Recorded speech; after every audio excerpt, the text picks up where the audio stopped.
Hare Krishna, Jai Śrīla Prabhupāda. In this video, I will recite my homage to Śrīla Prabhupāda on the occasion of Vyāsa Pūjā 2024. It's a short poem, and after that, we will have a commentary on that poem, and I would like to explain it with Shastric references.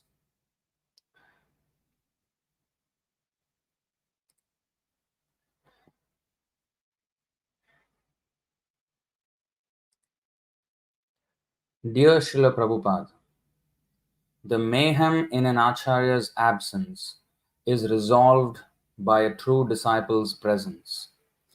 He strictly follows the acharya's word and relieves the suffering of the world. Neither does he enjoy the guru's assets, nor does he reject the guru's precepts, nor against the guru does he conspire. By only serving the guru, he does inspire.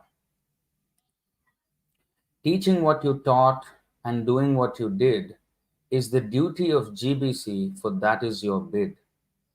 If only ISKCON did this, it would have been perfect, but it was not to be, and that was the defect. But all is far from lost because we are blessed to see your best disciple ardently save the rest. By citing your books in every situation, he proves them to be the ultimate direction. You said you will live in your books forever. By living by your books, we will miss you never. The devotee who points us to your literature is a transparent medium and the real teacher.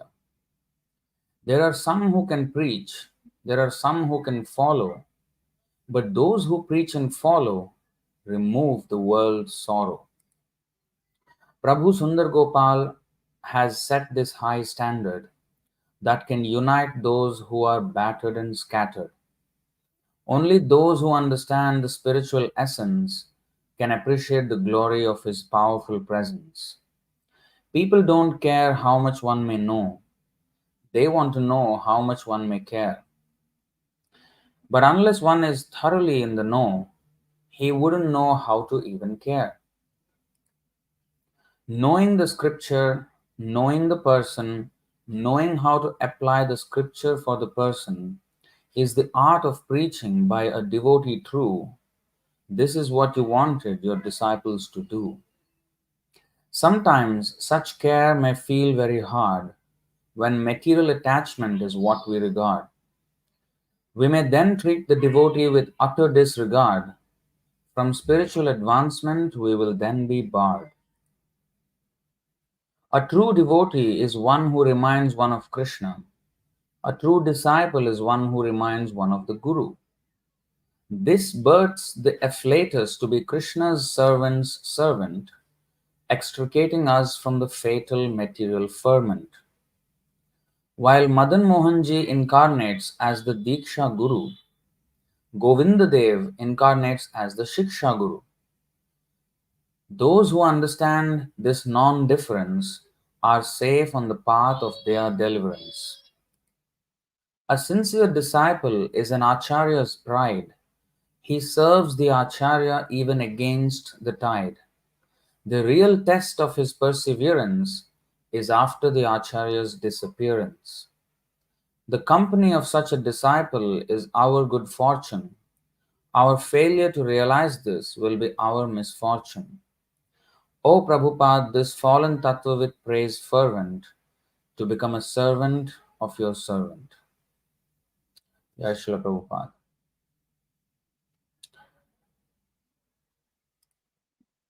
So that was my humble offering to Srila Prabhupada. And now I would like to explain this with Shastric references and philosophical understanding of this, because this is very important for everyone to understand. If our movement has to go unimpeded and we advance without any hindrances, we need to know this very deeply. So now,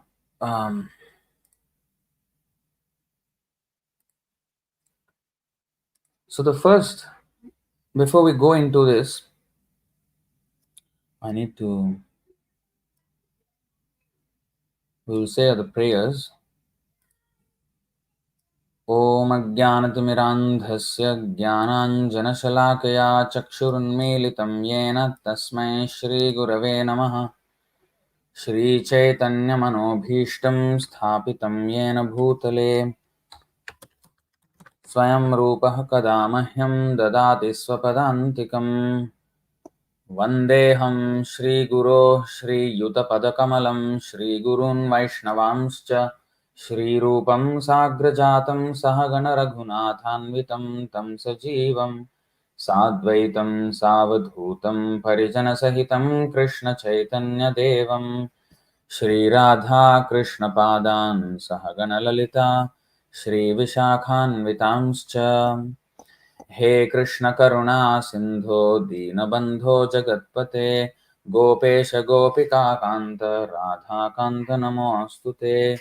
तप्त कांचन गौरांगी राधे वृंदावनेश्वरी वृषभानुसुते देवी प्रणमामि हरिप्रिये। वाञ्छाकल्पतरुभ्यश्च कृपा सिन्धुभ्य एव च पतितानां पावनेभ्यो वैष्णवेभ्यो नमो नमः। नम ॐ विष्णुपादाय कृष्णप्रेष्ठाय भूतले श्रीमते भक्तिवेदान्तस्वामिनिति नामिने। नमस्ते सारस्वते देवे गौरवाणी प्रचारिणे निर्विशेषशून्यवादी पाश्चात्यदेशतारिणे। जय श्री कृष्ण चैतन्य प्रभु नित्यानंद श्री अद्वैत गदाधर श्रीवासादि गौरभक्तवृंद। हरे Krishna Krishna Krishna Hare Hare Hare Ram Ram Ram Hare Hare.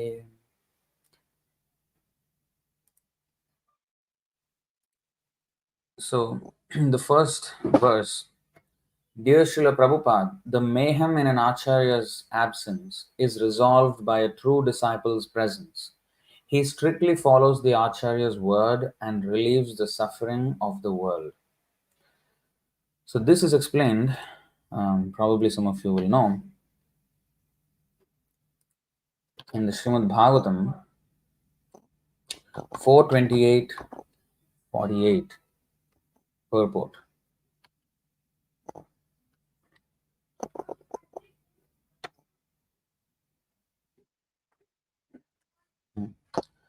See here in the purport, religious principles begin from the time one surrenders to the Supreme Personality of God. It is the Acharya's duty to spread a bona fide religious system and induce everyone to bow down before the Supreme Lord. One executes the religious principles by rendering devotional service, specifically the 9 items like hearing, chanting, and remembering. Unfortunately, when the Acharya disappears, rogues and non-devotees take advantage and immediately begin to introduce unauthorized principles in the name of so-called swamis, yogis, philanthropists, welfare workers, and so on. So actually, human life is meant for executing the orders of the Supreme Lord, and this is stated in the Bhagavad Gita 9:34. Manmana bhava madbhakto madhyaji mam namaskurum mamevaishyasi yuktvaivam atmanam matparayanah. Engage your mind always in thinking of me and become my devotee. Offer obeisances and worship me, being completely absorbed in me, surely you will come to me. The main business of human society is to think of the Supreme Personality of Godhead at all times, to become his devotees, to worship the Supreme Lord, and to bow down before him. The Acharya, the authorized representative of the Supreme Lord, establishes these principles, but when he disappears, things once again become disordered. The perfect disciples of the Acharya try to relieve the situation by sincerely following the instructions of the spiritual master. This is exactly what I wrote here in the first verse. The mayhem or the chaos in an Acharya's absence is resolved by a true disciple's presence. He strictly follows the Acharya's word or instructions and relieves the suffering of the world. So he relieves the situation that is caused by unauthorized disciples. So that is very important because after the Acharya's disappearance, of course, there is this association with the Acharya either by Vapu or Vani. Vapu means the body, Vani means the instructions. When the Vapu is manifest, or in the physical um, presence of the spiritual master. Even if the GBC, the governing body commission of ISKCON, even such senior disciples who are managing key position, who are holding key positions in the movement, even if they deviate, Srila Prabhupada can overrule their misdirected actions and put in the place properly, put in everything properly. And that really happened in 1972 or somewhere, where the GBC went berserk. They were doing their own things and they were deviating from Prabhupada's instructions. Prabhupada disbanded the GBC. So his will he executes by personally interfering into the affairs of the movement. But after the disappearance of the Acharya, physical disappearance, the sanctity of the movement depends upon the sincerity of the disciples wholly and solely. Of course, Krishna has his plans, and even if there are insincere disciples, Krishna has his ways to um, relieve the situation. But he does relieve the situation by introducing sincere disciples. Those who are sincere disciples of the Acharya, they become instruments in Krishna's plan in restoring the movement to its proper sanctity. If we examine Sri Chaitanya Mahaprabhu's movement, Gaudiya Vaishnavism, after the disappearance of Sri Chaitanya Mahaprabhu, of course there were the Goswamis, but after them, the Gaudiya Vaishnavism plunged into darkness for almost 300 years until Bhaktivinoda Thakur, almost 400, 300 over years, until Srila Bhaktivinoda Thakur came and revived the whole situation by preaching the pure gospel of Chaitanya Mahaprabhu, and that was carried forward even in a more organized way by Srila Bhakti Siddhanta Saraswati Thakur, and that was expanded worldwide by Srila Prabhupada. So they were all sincere disciples who became acharyas.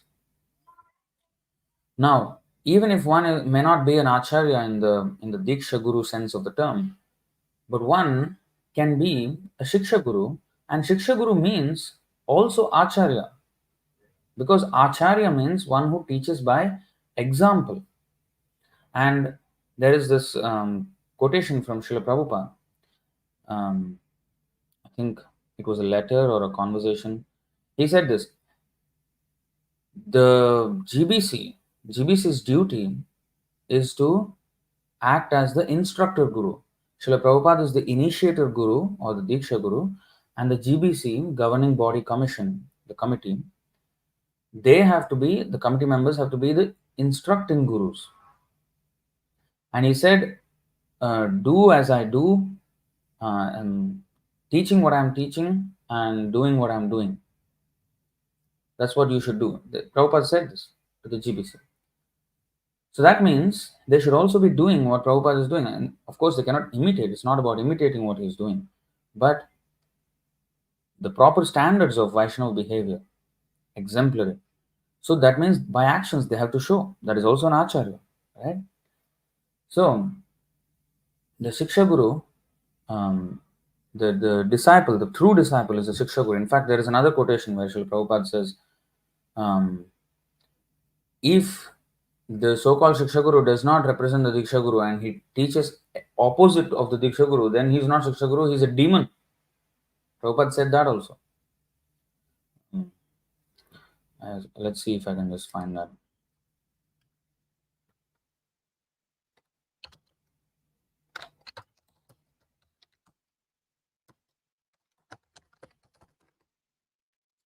Okay, so this is the first letter. Letter to Madhudvisha, 4th August 1975. The GBC should all be the instructor gurus. I am the initiator guru and you should be the instructor guru by teaching what I'm teaching and doing what I'm doing. This is not a title, but you must actually come to this platform. This I want. So this is what Prabhupada said. So that's the first one. But then the next one. Shiksha Guru, if he does not teach what the Diksha Guru is teaching.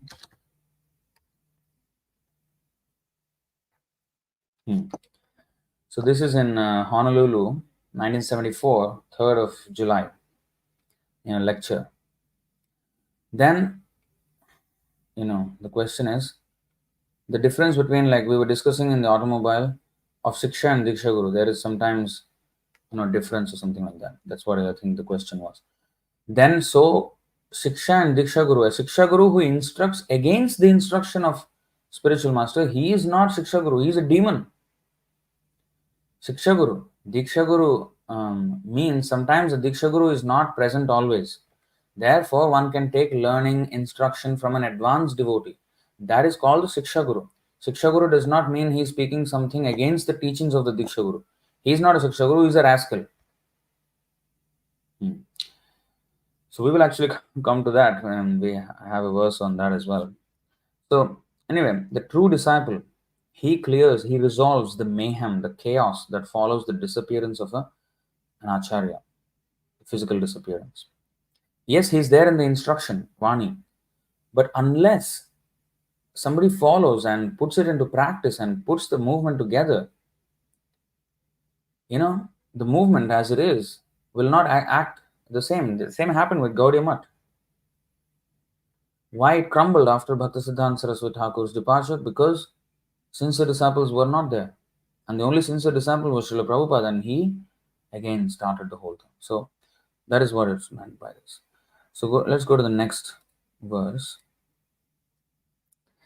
Okay. Neither does he enjoy the Guru's assets, nor does he reject the Guru's precepts, nor against the Guru does he conspire. By only serving the Guru he does inspire.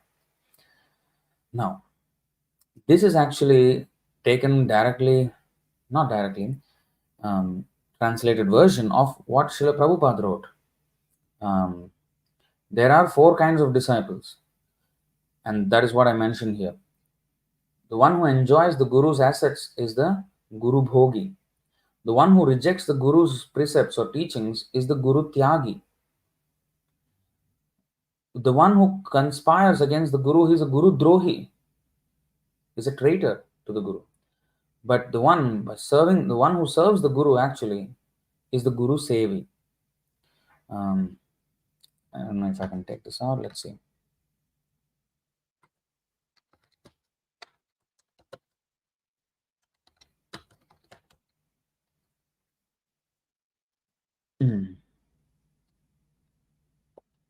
The one who renounces the Guru's order, Guru Tyagi, and the one who tries to enjoy the assets of his spiritual master, Guru Bhogi, are 2 kinds of useless persons.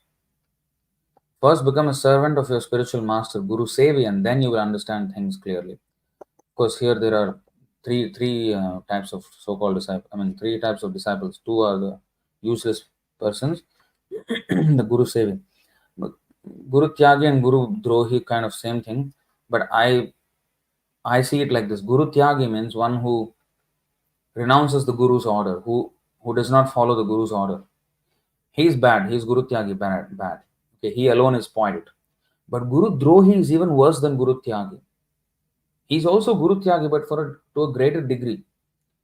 Because he not only disobeys the order of the spiritual master, but he conspires against him and misleads others also into disobeying the order of the spiritual master.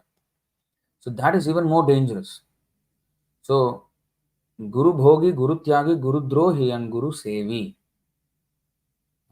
Unless one becomes a Guru Sevi, we cannot understand things clearly. And this is Prabhupada's own Vyāsa Pūjā offering to Bhaktisiddhanta Saraswati Thakur in, I think, 1961. It's an epic poem, 64 verses, 8 octets. Octet means 8 verses.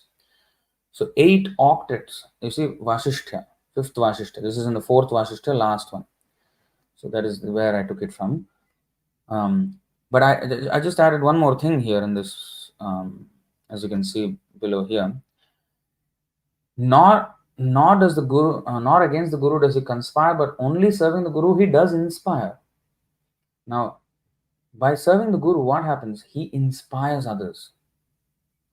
Because one who is actually attached to Śrīla Prabhupāda, when he sees an advanced devotee nicely serving the serving Śrīla Prabhupāda. Other devotees, by seeing him, they get inspired. And that is essential for the unity of the movement. If there is no, and more, we should have more of that, not just one person doing it. The more we have such disciples, the more people get inspired to join. Otherwise, you see what is happening. They have faith in Prabhupada, but they do not have faith in the leaders of the movement because they think maybe they're not so exemplary. That's why the leader has to be exemplary in order to retain the faith of the devotees, not only in the Srila Prabhupada, but also Srila Prabhupada's movement. Because just by having faith in Prabhupada and without association of devotees, I cannot progress. There has to be an association of devotees. Prabhupada, and if I really accept Prabhupada, Prabhupada's movement, Prabhupada set up the movement and he made this whole facility where we can associate with other devotees. And that is so essential. And if we see this, how to be a disciple, I cannot just say Jai Srila Prabhupada and sit at home. I can't do that. That is not being a proper disciple. You see, in this verse 7, 7, 30 and 31, Guru Shushrūshaya Bhaktya Sarvalabdharpanena cha Sangena Sadhu Bhaktanam Ishvararadhanena cha Shraddhaya Tatkathayam cha Kirtanair Gunakarmanam Tatpadam Buruhadhyana Tallingekshar 7, 7, 30 and 31 Bhagavatam. One must accept the bona fide spiritual master and render service unto him with great devotion and faith. Whatever one has in one's possession should be offered to the spiritual master. And in the association of saintly persons and devotees, one should worship the Lord, hear the glories of the Lord with faith, glorify the transcendental qualities and activities of the Lord, always meditate on the Lord's lotus feet, and worship the deity of the Lord strictly according to the injunctions of the Shastra and Guru. So this is how one has to one has to situate himself as a disciple. I cannot just say, Prabhupada. Prabhupada means his whole system. If I am not accepting his system, I am just saying Prabhupada, that means I am really not really taking Śrīla Prabhupada as 100%. And other situation may arise where I want to follow Śrīla Prabhupada, but I don't have a proper Sangha. Maybe the temple in my town or city is not following the instructions of Prabhupada, especially regarding the initiation, which is causing a big problem in the whole society, creating so many factions inside. So that is another situation where I want to be part of the association, but then association is not properly situated. So then I have to create the association, or I have to cooperate with those who are creating such association, and I have to work under their guidance. This requires more surrender, but if I'm really serious about serving Śrīla Prabhupada, I should do that. So, all in all, it is important for one to have association of devotees, where people can get inspired by advanced devotees who are serving Śrīla Prabhupada nicely, without enjoying Prabhupada's movement, having a comfortable life in the temple, or rejecting the Guru's instructions, doing everything and anything, not following anything. Nor against the Guru does he conspire, or cheating, working against the instructions of the Guru and misleading others also for their own benefit, like what the Gurus are doing. So, what Prabhupada said, they are deliberately taking the disciples away from those instructions and misleading them with their own misleading instructions. So, if these are not done, then there is a proper association. Then others get inspired. So, let's go to the third verse. Teaching what you taught and doing what you did is the duty of GBC, for that is your bid. Bid means instruction. So I just showed that. Teaching what you taught, doing what you did. What is that? Letter to Madhudvisha, right?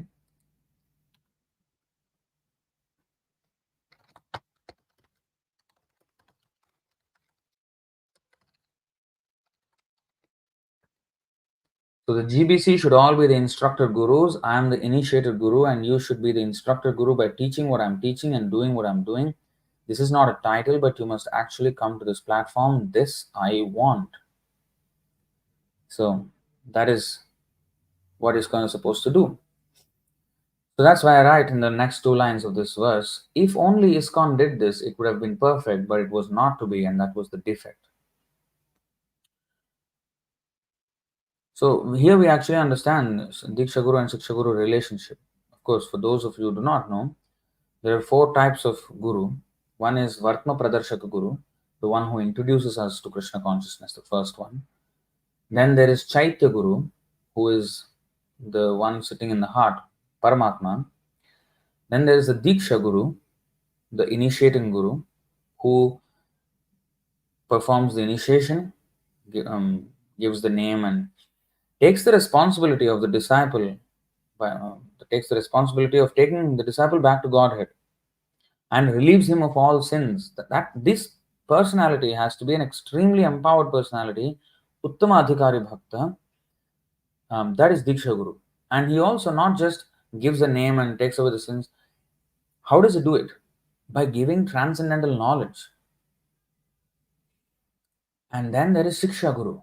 Sometimes the Diksha Guru and Shiksha Guru can be the same person. Shiksha Guru means he gives relevant instructions on a day-to-day manner and guides the devotees. So that can be the initiating Guru also, or somebody under him, a senior disciple who has taken up such a role. So Vartma Pradarshaka Guru is the first one who introduces us to Krishna consciousness. Chaitya Guru is in the heart. The same Chaitya Guru, he comes out as the Diksha Guru. And this is, let's see that verse also here. Actually, we will get to that verse and then we will see that. So let's go to the next verse in the poem. Okay. So in the previous line, I said, if only ISKCON did this, it would have been perfect. But that did not happen. So that was the defect. But all is far from lost, because we are blessed to see your best disciple ardently save the rest. So actually here I am referring to Sundar Gopal Prabhu. I consider him the best disciple of Śrīla Prabhupāda. Now, people may say, oh, that's your opinion. Well, from all the evidence I have seen so far, not only is he following very strictly, his sadhana is so unfailing and such high standards of sadhana. I mean, I just came back from Russia. People are just so inspired by seeing him just wake up at, 2 o'clock. Not even sometimes 2:30, 2 o'clock, even 1:30 sometimes. Just waking up and then, starting his sadhana for the day. So, not just waking up, I mean, everything. Everything. So, and not only that, his personal sadhana is one thing, and then his teaching is always quoting scripture. He's always quoting scripture. So, you see, that's the next two lines. By citing your books in every situation, he proves them to be the ultimate direction. So, this is what happens to many devotees. They read Prabhupada's books. When situations come up or when people ask questions, they will say, their opinion from what they understood. But unless one quotes from the Shastra, or from the Guru Sadhu Shastra, you have to quote always. Otherwise, it's going to be blurry. Who knows what you're saying is right or not? It may be right, but you have to show it. And nowadays, especially so, in ISKCON and in the devotee circle, people are just talking anything, and just by seeing the robes of the person, oh, he must be talking the truth. No. Bhaktisiddhanta Saraswati Thakur said, a sadhu is to be heard, not seen. And what does he speak? He speaks only from the Shastra. And that's the standard, you see.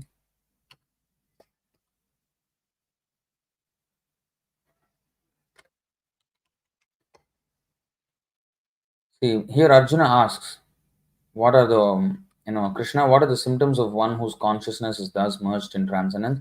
How does he speak? What is his language? How does he sit? And how does he walk? So basically,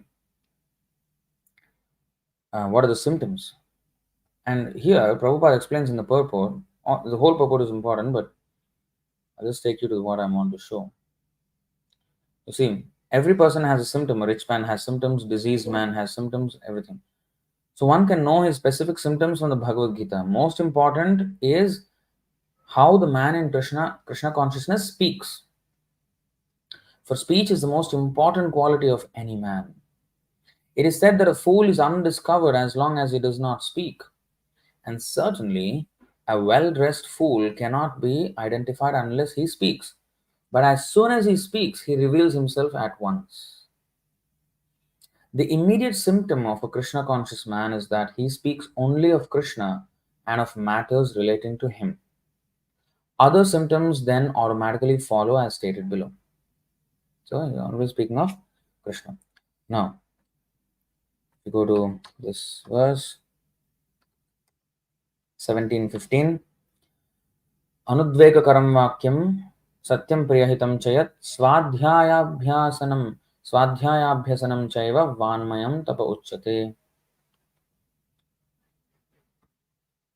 Austerity of speech consists in speaking words that are truthful, pleasing, beneficial, and not agitating to others, and also in regularly reciting Vedic literature. Now, in this regard, um, Prabhupada said many times, Satyam bruyat, Priyam bruyat.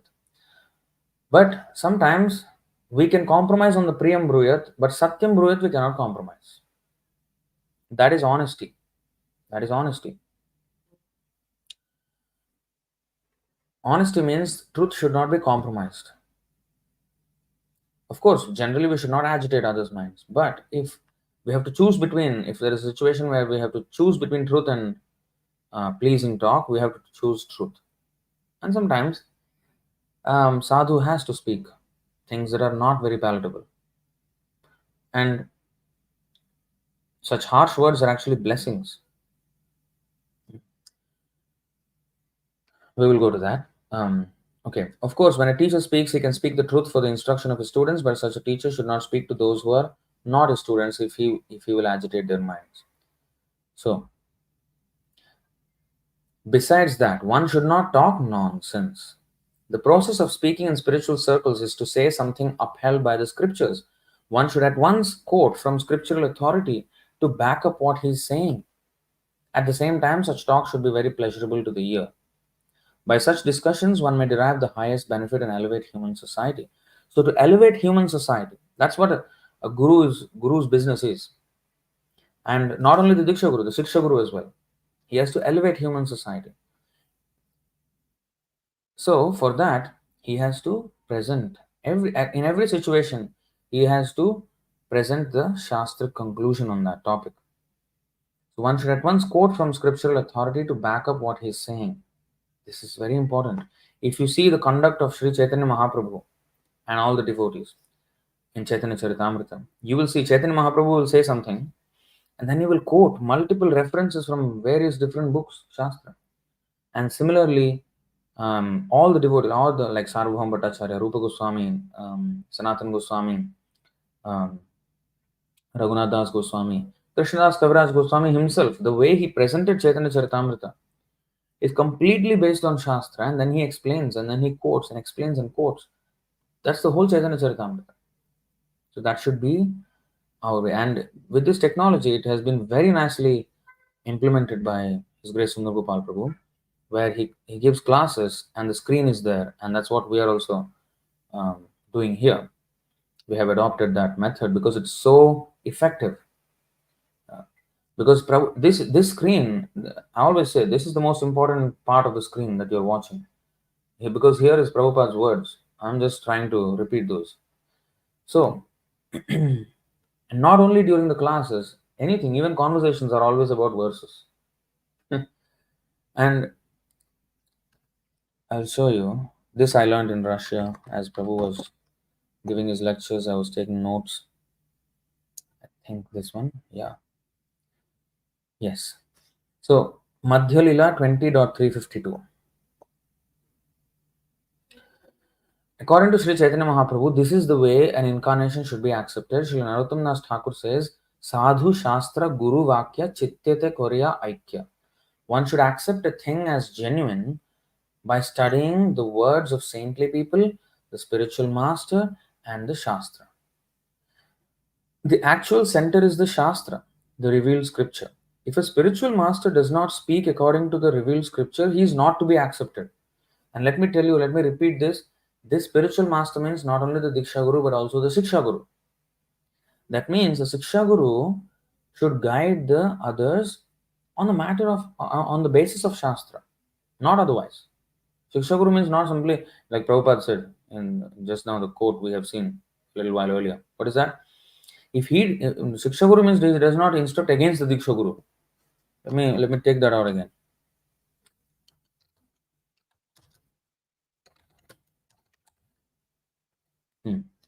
You see, Siksha and Diksha Guru. A Siksha Guru who instructs against the instruction of spiritual master, he is not Siksha Guru, he is a demon.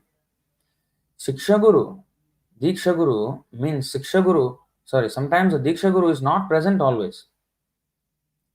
Therefore, one can take learning instruction from an advanced devotee.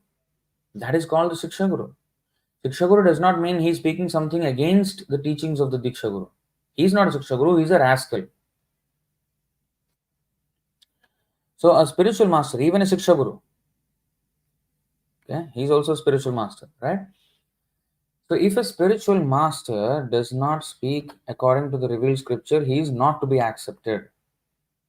Similarly, if a saintly person does not speak according to the Shastra, he is not a saintly person. But this has become a fashion now, even in ISKCON. Without Shastra, simply talk, stories, opinions, No. Everything should be provable. Provable means there should be a Shastric evidence backing what we are saying. So actually that's the reason why I'm even making this video, because whatever I wrote in a poem format, it is based on Shastra. It has to be based on Shastra. Otherwise, if I'm just talking out of my head, then that's not good. That's not how we should speak.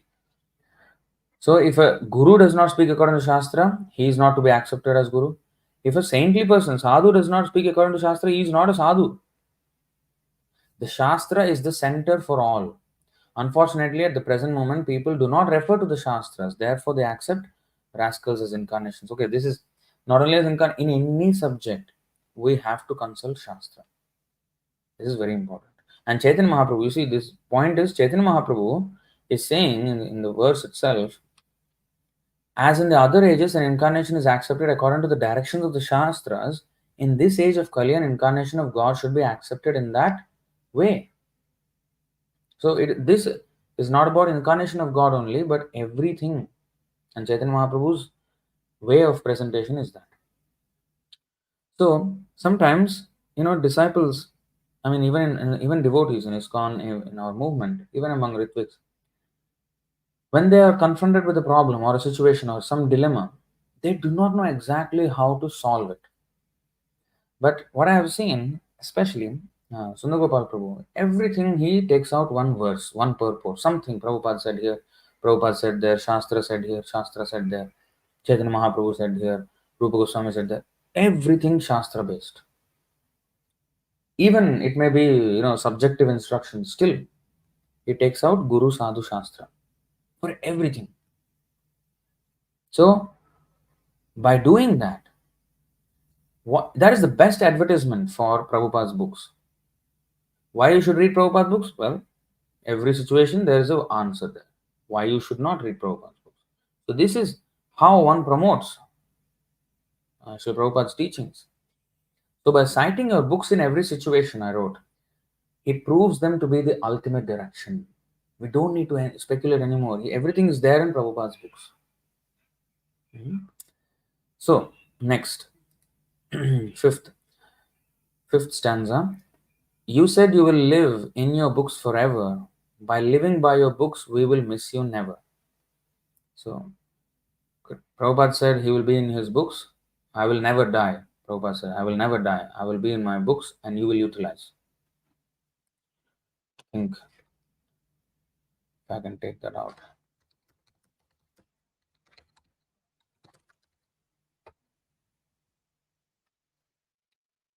Hmm.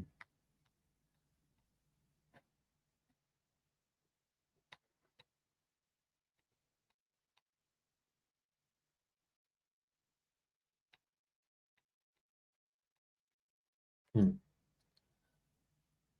So this is by Sureshwar Das, Śrīla Prabhupāda, Familiarity. What will happen to the movement when you die? I will never die. So this is, I think, reporter, yeah, in Berkeley, 16 July 1975, at a packed press conference in Berkeley, California. The reporter challenged, what will happen to the movement when you die? I will never die. I shall live in my books and you will utilize. So this is the Vani presence of Srila Prabhupada. And we can see when we're reading Prabhupada's books, we're always getting the answers, we're getting inspiration when we're reading his books. And if we live by the instructions of his books, that is what I meant by living by your books, we will miss you never. We will never miss him. Prabhupada said, I never feel the absence of my spiritual master. I always feel that he's with me. And this is not just some, sentimental way that how other people will tell about the people that have passed away in their life. Oh, I feel that my mother is with me. I feel that my father is guiding me. They may feel. But Prabhupada's feeling that Bhaktisiddhanta Saraswati Thakur is always with him is not the same. Srila Bhaktisiddhanta Saraswati Thakur, being a liberated soul and Acharya, this is the thing that people cannot understand. They think it is a figurative way, in a sentimental way. He's saying that, but no. When one follows the instructions of the Guru will personally guide him. The so-called physical presence of the Guru is not required. Immaterial. The Guru is eternal. Janme janme Prabhu se chakshudan diloje. So he is always the Lord. So we will never miss him. The devotee who points us to your literature is a transparent medium and the real teacher. So Prabhupada's books, Prabhupada is there in his books. And if we follow his books, then we will be with Prabhupada. So the one who is helping us to understand Prabhupada's books and helping us to live by those books is the Siksha Guru. So he who points us to Prabhupada's literature is a transparent medium. So this is what a Siksha Guru should be. He should be a transparent medium. That means through him I can see the Diksha Guru. So that is the real role of the Siksha Guru. Then he becomes a full instrument of the Diksha Guru. He becomes an expansion of the Diksha Guru.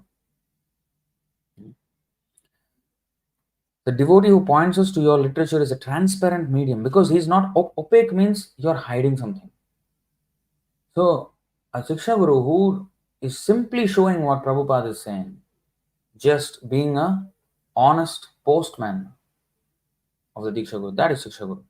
And he is the real teacher because he is not trying to hide and he is trying to become a figure of worship. No.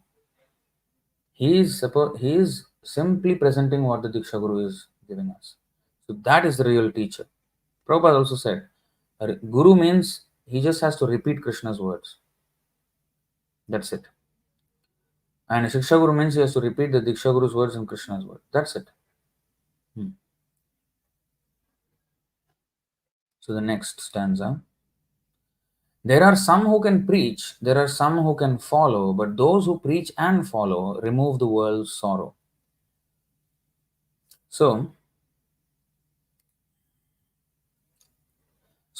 it's a transparent medium and the real teacher. This real teacher, it means not only pointing to the literature as in showing the verses, but also living by them. So that means preaching and following. So in this context, follow, this is actually from Sanatana Goswami's edification of Haridas Thakur. It's in the Chaitanya Charitamrita. I don't know if I can, somebody can,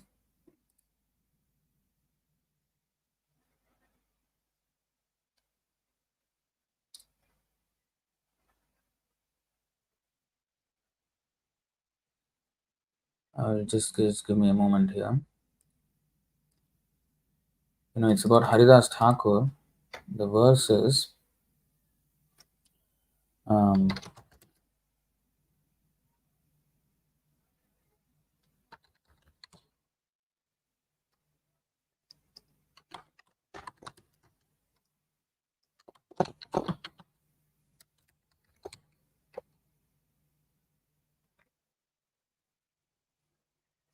yes, CC Antya 4.102, 103. आपने आचरे केहो ना करे प्रचार, प्रचार करे न कोहे ना करे न आचार.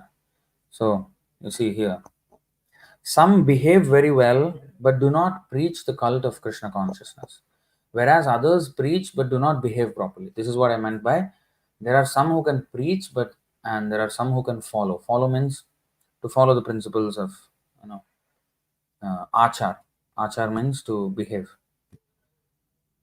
So they may follow instructions, but they may not be able to. They may not preach. And those who there are some who may preach, but they may not behave properly.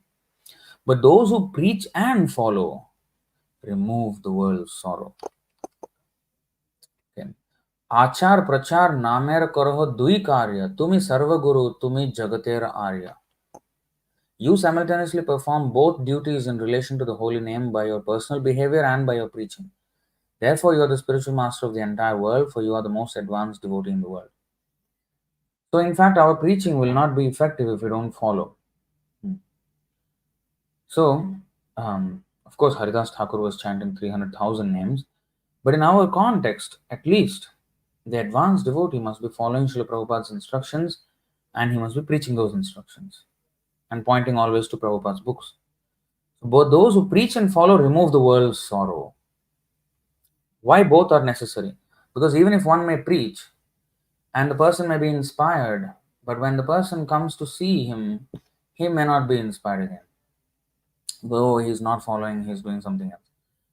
But then when he sees that, oh, he's following everything so nicely and he's preaching so nicely, then he will leave his material life easily and take up spiritual life in very, very great earnestness. Oh, here is a person I can trust, here is a person under whom I can learn. I will give my life for this. They'll have the trust. So then their whole sorrow is given up because their material life is gone now. They will be willing to surrender. So that's why those who preach and follow remove the world's sorrow. And Tasmat Sankirtanam Vishnu Jagan Mangalam Hasam. And yes, in relation to the previous, he has to only speak about Shastra. Um, this is the direction in Srimad Bhagavatam that sometimes tato duhsangam utsrujya satsu sajjeta buddhiman santa evasya chindanti mano vyasangamukti bhihi. This is very important. 11:26:26. An intelligent person should therefore reject all bad association and instead take up the association of saintly devotees whose words cut off the excessive attachment of one's mind. See? Whose words, the devotee's words cut off the excessive attachment to one's mind. We will get to this. This is also there in a future stanza. Let's go to the seventh verse, seventh stanza. So Prabhu Sundar Gopal has set this high standard. What high standard? Preaching and following. And of course, that is what Prabhupada wants us to do. Right? The Siksha Guru should be that. Teaching what I'm teaching, doing what I'm doing. Right? So Prabhu Sundar Gopal has set this high standard that can unite those who are battered and scattered. And I'll tell you from my experience in Russia. I think I had to make a dedicated video on the preaching of Russia, preaching in Russia or preaching trip, and my reflections on the trip. And one of the significant things that I saw is how he united them. For example, we went to Tomsk. The first city that we went to was Tomsk. It's a town. Now, there was a devotee there, Avadhuta Chandra Prabhu, and his god brother devotee, Nandanandana Prabhu. Now, both of them were disciples of so-called ISKCON Guru. In Russia, not just Prabhupada's disciples, but disciples of disciples are also gurus. And this Avadhuta Chandra Prabhu, who is the leader there, basically he was very, very battered by his guru. In the sense, his guru fell down hopelessly. Hopelessly means shamelessly. Like he married his own female disciple, posts on Instagram and their social media. The horrible pictures of him and his wife, who was his disciple. I mean, in hardly dressed sometimes, you know, in at the beach, things like that. He has been posting and everything. I mean, just hopeless. And disciples go out and book this, and he was when he was okay. I mean, he was already a guru, which is gone already. But even then, he was a very good book distributor and debater, and he trained them in that book distribution and debating. Now, after that, he fell badly. He first of all becoming a guru is already bad, and that led to his ultimate downfall. And the brahmacharis, they are collecting, distributing books and giving the money to him, and he's taking that money and going out with his girlfriend and wife or whatever, and having expensive holidays and posting horrible pictures on the social media. And this is the guru. And he confronted him. Actually, he has a YouTube channel. He's like something like Nimanita Prabhu. He has a YouTube channel. He preaches online in Russian though. So he has a quite big presence in social media. So he posted a video where he was beaten up. He took the video of that. He went to beaten up by his guru's disciples, who were so blindly following the guru, and he went to confront the guru and saying, "What are you doing?" And the disciples beat him up, and all that was caught on camera, and he posted that as a video on his channel. So anyway, and his morale went super low. He did not know whom to trust, and you know, he did not know where to place his trust. Now, our ISKCON stronghold devotee in Russia, His Grace Rajendranandan Prabhu, he has been contacting various devotees online, and he came in contact with Avadhuta Chandra Prabhu because actually they were trained by the same guru in ISKCON. So in that way, somehow there was a touch, and then he contacted him and arranged for our visit to his place. Now, when Sundar Gopal Prabhu came there, he was skeptical. He did not know what to expect, and he was respectful, but also he was watching. We were there for 5 days, and by the end of the 5th day, he was so moved by what Sundar Gopal Prabhu did there in that place. I mean, just his conduct, just how kindly he was, treating them and encouraging them, and showing Shastra for everything. They had tons of questions. In Russia, the class will finish maybe 1.5 hours. Question answer session will start and go on for 2 hours, 3 hours. If you don't stop, they will not stop asking questions. They have so many questions. And then he had also many questions. And, every question there was conclusive, solid answers from the Shastra, from Prabhupada's books. And he was so inspired. Both of them, Avadhuta Chandra Prabhu and Nandanandan Prabhu. They were so inspired and moved, and actually they called and told our devotees in Russian that this is the best thing that has happened in my life. And that was just 5 days. It was just magical. So those who are battered and scattered. So that's why I wrote this. Prabhu Sundar Gopal has set this high standard that can unite those who are battered and scattered. So he was battered. His faith was shattered. And such devotees, what happens? They just scatter away.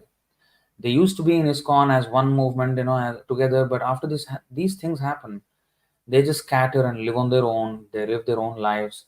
They have their families. They have their life going on. Maybe a little bit of chanting here and there, and it becomes almost unrecognizable from a materialistic person's life. So that is what I meant by scattered. So battered and scattered. So Srila Prabhu united them nicely. Nicely united them. Not just, oh, now we are together as Aska. United them with a renewed purpose and vigor in serving Srila Prabhupada's instruction, giving them that inspiration that, yes, here we are for you, and let's do this for Prabhupada. Move the movement for Prabhupada. So that unity, that camaraderie, that, he gave that, he offered that. And, although he was much senior in age and in every respect, Srila Prabhu was, very mild and very, accommodating, because, they were trained in ISKCON, and in ISKCON the training is not proper, so there are minor mistakes. He overlooked all of them. He just saw their good intentions and just encouraged them, and it was just magical, though, what I saw happen in Russia. And this is just one place I told you. Every place we went to about 6 to 7 places, cities. Every place the same thing. Every place. It was just magical. So that's why I said Prabhu Sundar has set this high standard that can unite those who are battered and scattered. Only those who understand the spiritual essence can appreciate the glory of his powerful presence. So we should recognize this. We should not treat the Shiksha Guru lightly. There are many Ritvik groups out there who are saying Jai Śrīla Prabhupada, but they give zero credit to anybody who is actually pushing Prabhupada's movement. That is impersonal. You have to appreciate the devotees who are serving Prabhupada nicely. And you have to be grateful that you have been given an opportunity. So that's that. So next stanza. People don't care how much one may know. A person may know so many things, but people don't care about that. They want to know how much one may care. So they want to see how much one cares. So people don't care how much one may know. They want to know how much one may care. Now, that doesn't mean we should not know anything. We should just care. But we do not know how to care. We will not know how to care if we do not know it perfectly. That's why the next two lines.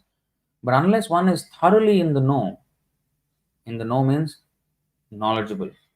Unless one is thoroughly knowledgeable about all the intricacies of Krishna consciousness, he wouldn't know how to even care for others.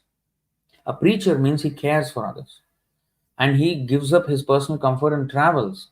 Like Prabhupada, at age 69, he went on a ship, a freighter ship, not even a passenger cruise ship, not like he had a luxury.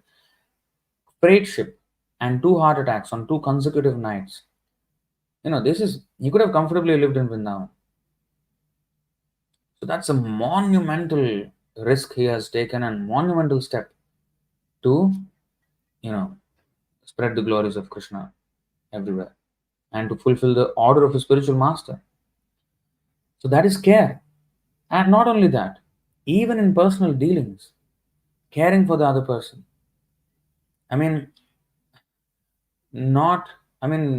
Tolerating all kinds of personal inconveniences, caring for the other person. And this also I have seen. That's why I want to make a whole video on reflection on Russia trip. I have to do that soon. Okay, but unless one is thoroughly in the know, he wouldn't know how to even care. So I expand upon this in the next stanza, which is knowing the scripture, knowing the person, knowing how to apply the scripture for the person is the art of preaching by a devotee true. This is what you wanted your disciples to do. Now one may question, does the Shastra not apply for all? Why applying the Shastra for the person? Is it like one Shastra for this person, one instruction for that person?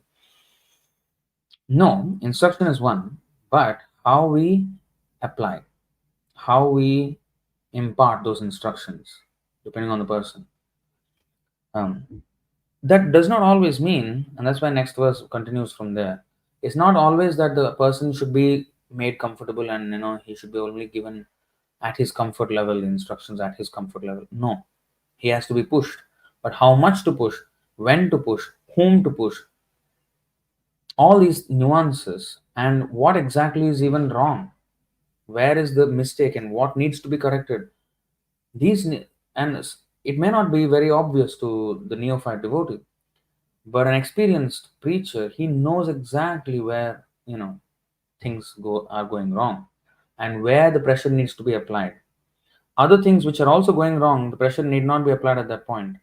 At the another point, it is required, which is more crucial, and which will have cascading effects on the other aspects of the devotee's life. Where if this is corrected, then everything else also will be automatically corrected because of this correction. So he needs to know all these intricacies. And regarding this, there is a beautiful purport in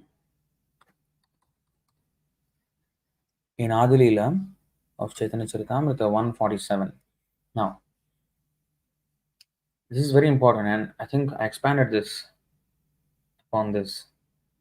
In fact, many of the verses, and I mean, many of the stanzas in my poem are based on probably this purport.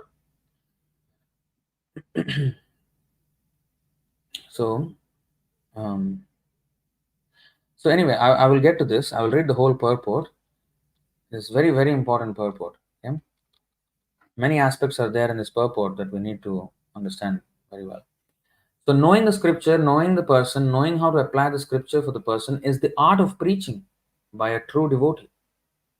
Here I wrote devotee true because for poetic, um, rhyme. So, it's the art of preaching by a devotee true. This is what you wanted your disciples to do. So, Prabhupada wanted his disciples to become mature and mature leaders of the movement. He did not want to leave the movement to some wackos, nutcases, filled with egos and ambitions. No, he wanted sincere disciples. Every guru wants that. Um, in the introduction to Bhagavad Gita, Prabhupada said that if even one sincere devotee comes out of by reading his book, he would consider his mission successful. I was thinking, well, that's such a humble thing to say, but he has made thousands of disciples, which is true. I mean, he did make thousands of disciples, but I really understood the meaning by what he said. I understood the meaning of what he said because yes, they can be disciples, but after the acharya's disappearance, how much of them actually hold on? And hold on is one thing. How many actually risk everything to preach and push forward the real movement of the acharya? Because there are many disciples of Prabhupada who have been sincere to Prabhupada, who did not like the guru system. That was also there. But how many of them actually risked everything and put themselves on the line and, fought for Prabhupada? That is like super rare. And that is absolutely essential. It is how to say, what is that word? We cannot do away with it. We have to do it. It's imperative for such warriors to exist, because how will the movement go on? Because for my own say, this movement is gone to the dogs. I cannot do anything about it. I'll just go away from that. I don't associate with these people.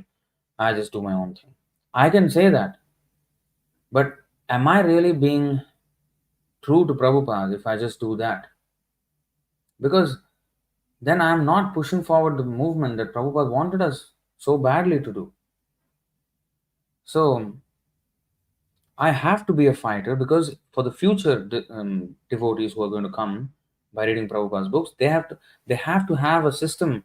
They have to have a movement in which they can join up and get good guidance instead of the misleading guidance or misguidance that they get from an institution which is not following the instructions of Prabhupada. So there has to be an alternative, right? So that's what Prabhupada actually set up when he set up ISKCON. It's an alternative to Gaudiya Math. And then, it became the main force of the Gaudiya Vaishnavism. So similarly, now ISKCON is on the downhill because of the disobedience. They may expand in numbers. We are not concerned with numbers. We want quality. Quantity may increase, but quality has to be there. Not at the expense of quality that we should have quantity. No. Quantity is good with quality. Quantity at the expense of quality is useless. Prabhupada at one point in 1976 said, boil the milk. I think,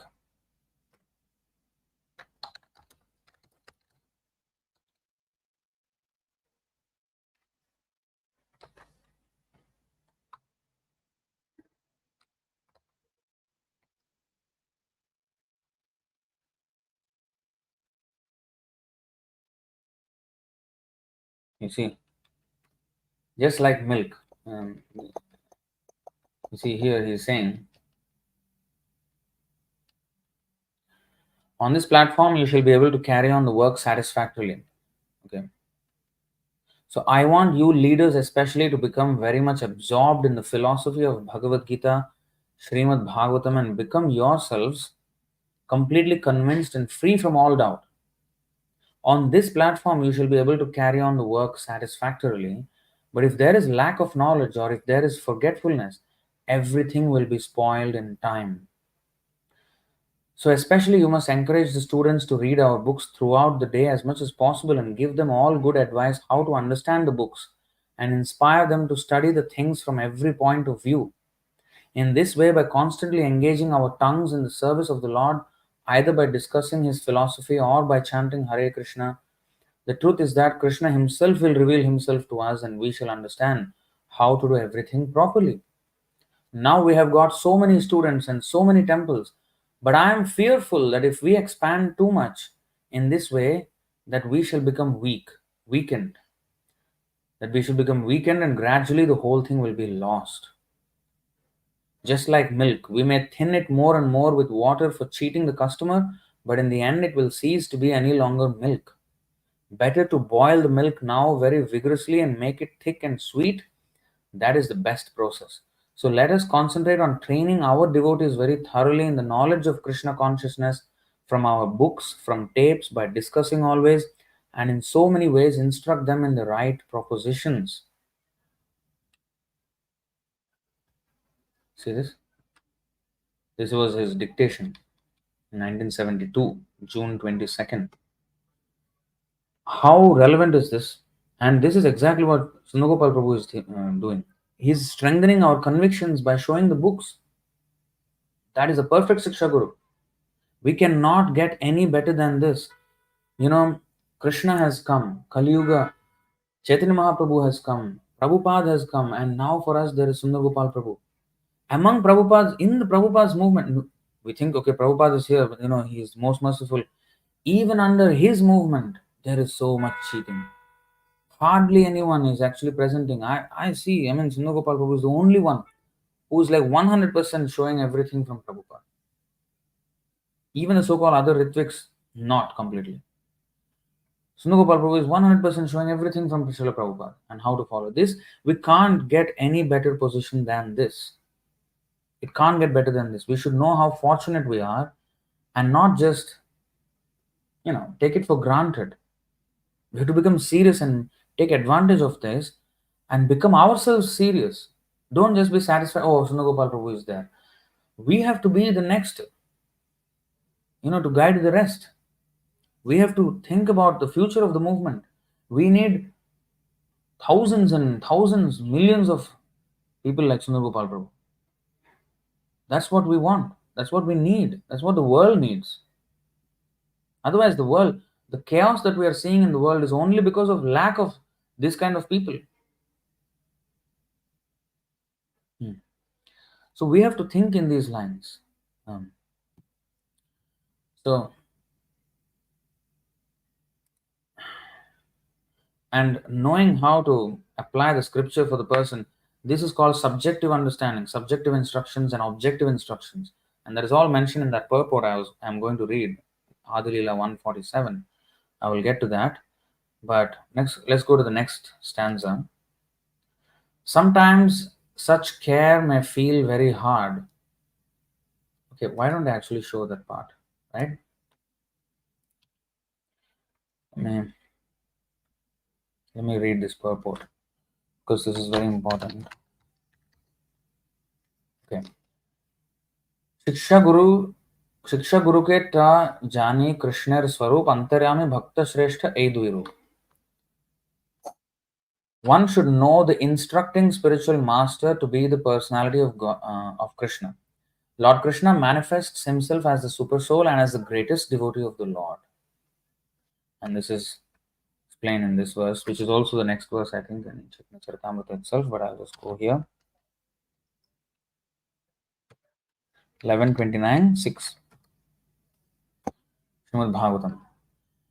नैवोपयन्त्यपचितिं कवयस्तवेश ब्रह्मायुषापि कृतमृद्धमुदः स्मरन्तः योऽन्तर्बहिस्तनुभृतामशुभं विधुन्वन् आचार्यचैत्यवपुषा स्वगतिं यनक्ति. O my Lord, transcendental poets and experts in spiritual science could not fully express their indebtedness to you, even if they were endowed with the prolonged lifetime of Brahma. For you appear in two features, externally as the Acharya and internally as the Supersoul, to deliver the embodied living being by directing him how to come to you. So this is actually very, very important. But we will go back. You see here in the purport. Srila Krishnadas Kaviraj Goswami states that the instructing spiritual master is a bona fide representative of Sri Krishna. Sri Krishna himself, the instructing means Shiksha Guru, is a bona fide representative of Sri Krishna. Sri Krishna himself teaches us as the instructing spiritual master from within and without. So the Shiksha Guru is teaching us, especially when one is pointing strictly to the Prabhupada's books, who is the Diksha Guru, who is non-different Shakshad Haritvena Samasta Shastrair, Uktastata Bhavyata Eva Sadbhi. So who is Sakshat Haritvena? So then whatever the Shiksha Guru is saying is Krishna saying. That's it. So he is a bona fide representative of Krishna. Sri Krishna himself teaches us as the instructing spiritual master from within and without. From within he teaches as Paramatma, our constant companion, and from without he teaches from the Bhagavad Gita as the instructing spiritual master. There are two kinds of instructing spiritual masters. So in the category of instructing spiritual master, Shiksha Guru, there are two kinds of instructing spiritual masters. What is that? One is the liberated person fully absorbed in meditation and devotional service, and the other is he who invokes the devotee's spiritual consciousness by means of relevant instructions. So one is the pure devotee, like Prabhupada, he is also giving us siksha, right? Not only the philosophy, but also practical situations in the letters, in the conversations. You can see so many practical instructions, right? In particular situations, how the disciples faced and how Prabhupada instructed them. So, such a person is a liberated person fully absorbed in meditation and devotional service. The other one is he who invokes the disciple's spiritual consciousness by means of relevant instructions. That means according to his time, according to his desha kala patra, according to the time, place, and circumstances, according to the patra means the devotee himself, like what is his level and how much instructions he can take, what he can understand, what can be imparted to him, what needs to wait. So all these things. Thus, the instructions in the science of devotion are differentiated in terms of the objective and subjective ways of understanding. The objective understanding means to understand, the sambandha jnana, and also the absolute instructions. And the subjective ways of understanding is in the abhidheya, when one is actually engaging in Krishna's service according to his time, place, and circumstance, what instructions to give him. This is what I meant by knowing how to apply the scripture for the person. Like, yena tena prakarena manah Krishna niveshayet. Sarva vidhi nishedhasur etayoreva kinkaraha. What is that? Rupa Goswami said in Bhakti Rasamrita Sindhu that yena tena prakarena Krishna, mana Krishna niveshaya. So somehow or other, that person's consciousness must be fixed on Krishna. Other rules can be applied later on, and they should serve the first principle, which is somehow to get his attraction towards Krishna. So all the other rules, yes, in Shastra there are many rules. Prabhupada said, if I introduce all rules, I am only introducing 20% of the rules. If I introduce everything, none of you will remain in the movement, Prabhupada said. Maybe none of us can take it. So he has adjusted. Yeah. So now, even those instructions, when to impart the instructions, to whom, this requires some maturity. So, um, so this is what I meant by knowing how to apply the scripture for the person. This is subjective instructions, and there are objective instructions which are absolute, which are you know um, clear for everyone. Because sometimes there may be, and this question was also raised in Russia. Sometimes in the letter Prabhupada says in one way, sometimes in the book he says in another way. So what is to be taken? So this is actually the differences in subjective and objective instructions. So anyway, the acharya is the acharya in the true sense of the term, who is authorized to deliver Krishna, enriches the disciple with full spiritual knowledge and thus awakens him to the activities of devotional service. When by learning from the self-realized spiritual master one actually engages himself in the service of Lord Vishnu, functional devotional service begins. The procedures of this devotional service are known as abhidheya. When he understands Krishna, enriches the disciple with full spiritual knowledge, this is sambandha, and thus awakens him to the activities of devotional service. And when he is actually now performing devotional service, he is functioning as a devotee now, he is acting as a devotee. And that is called functional devotional service begins. Now, hearing is devotional service, but functional devotional service means all the rest of the other items. There is archana, there is deity worship, there is preaching, book distribution, so many cooking, everything. These services are being given to us by Śrīla Prabhupāda. So this is all functional devotional service. The procedures of this devotional service are known as abhidheya, or actions one is duty bound to perform.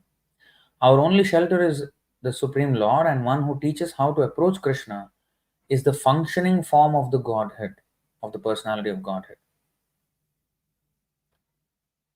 There is no difference between the shelter giving Supreme Lord and the initiating and instructing spiritual masters. If one foolishly discriminates between them, he commits an offense in the discharge of devotional service. Srila Sanatana Goswami is the ideal spiritual master, for he delivers one the shelter of the lotus feet of Madan Mohan. Even though one may be unable to travel on the field of Vrindavan due to forgetfulness of his relationship with the Supreme Personality of Godhead, he can get an adequate opportunity to stay in Vrindavan and derive all spiritual benefits by the mercy of Sanatana Goswami. Sri Govindaji acts exactly like the Shiksha Guru, instructing spiritual master by teaching Arjuna the Bhagavad Gita. He is the original preceptor, for he gives us instructions and an opportunity to serve him. The initiating spiritual master is a personal manifestation of Srila Madan Mohan Vigraha, whereas the instructing spiritual master is a personal representative of Srila Govindadev Vigraha. Both of these deities are worshipped at Vrindavan. Srila Gopinath is the ultimate attraction in spiritual realization. Now, this is how I perceive. Actually, if you see, many of the stanzas of my poem will be based on this particular purport. I did not intend it to base on this purport, but it happened so that everything is there in this purport already. So now, I actually wanted to show this thing, subjective and objective ways of understanding. And that is what I meant by knowing how to apply the scripture for the person. And this is what you wanted your disciples to do. So to preach, this is what is preaching. Sometimes, many times, people who do not know what is Krishna consciousness, they say, hey, what did you do in Russia? We went for a preaching trip. Oh, you delivered lectures, is it?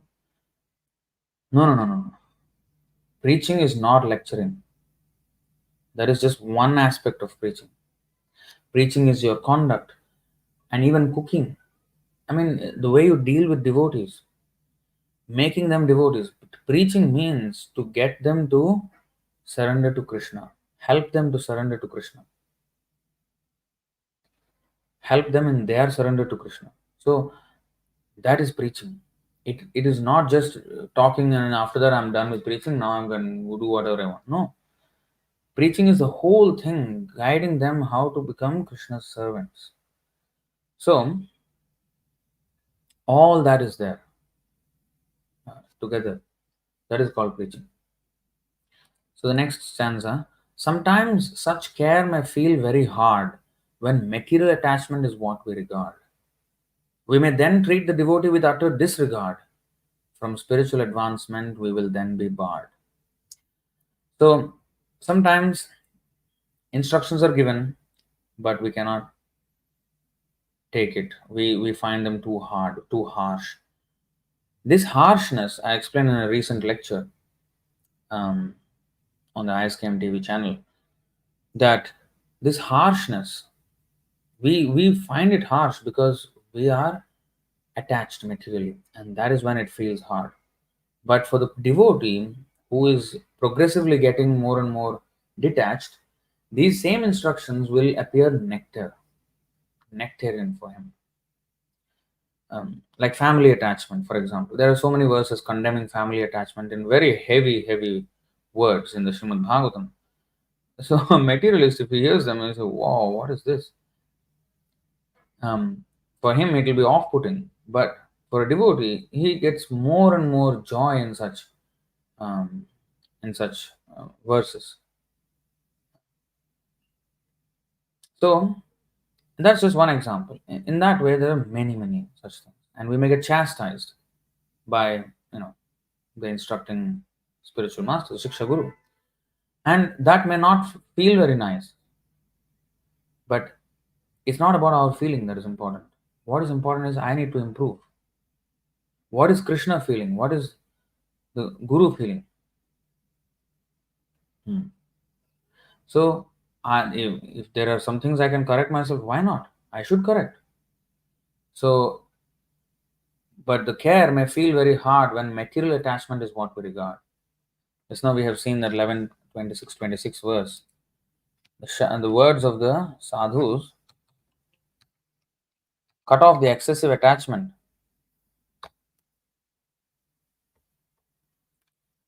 See, therefore reject all bad association. Instead, take up the association of saintly devotees whose words cut off the excessive attachment of one's mind. And when cutting off, it's painful. When you go to the doctor, he'll do surgery. What he will do, he'll cut open. That is painful.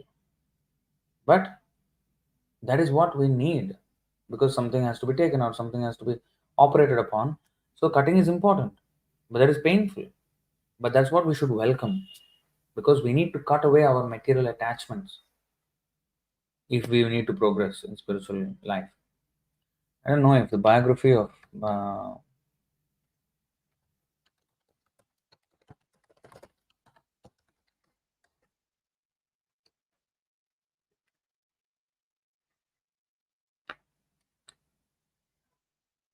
very good.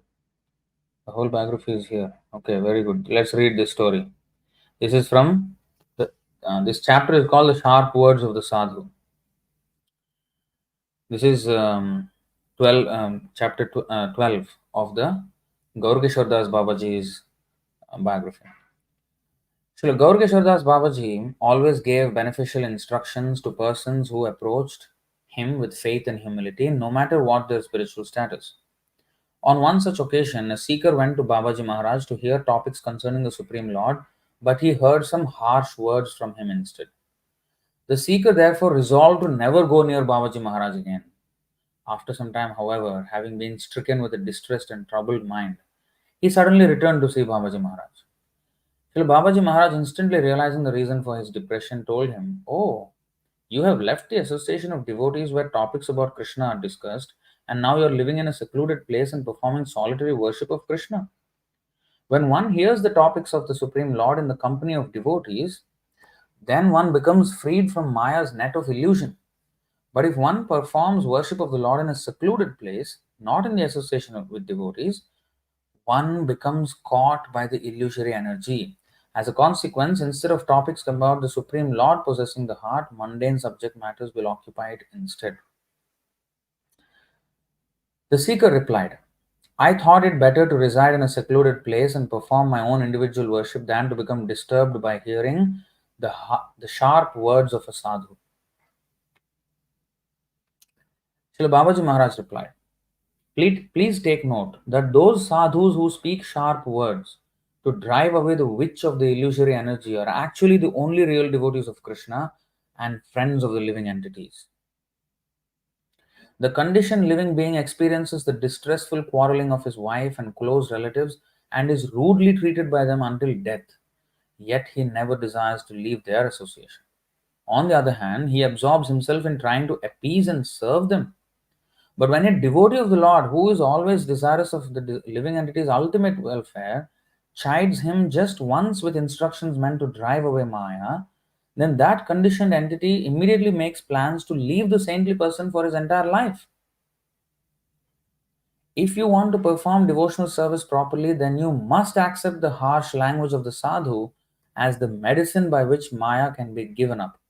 By this, one can obtain the necessary spiritual advancement to successfully chant the holy name. How beautifully worded. So, the bound souls are prepared to accept unlimited abuse from their family members, but not a single sharp word from the sadhu who attempts to cut their attachment to illusory existence. Now, here we can see we are prepared to act even against our wishes when it is our family members. But when it comes to Guru, no, he must say according to my convenience. If he's saying something else which is, then that is not nice. If I feel like that, then what kind of a disciple I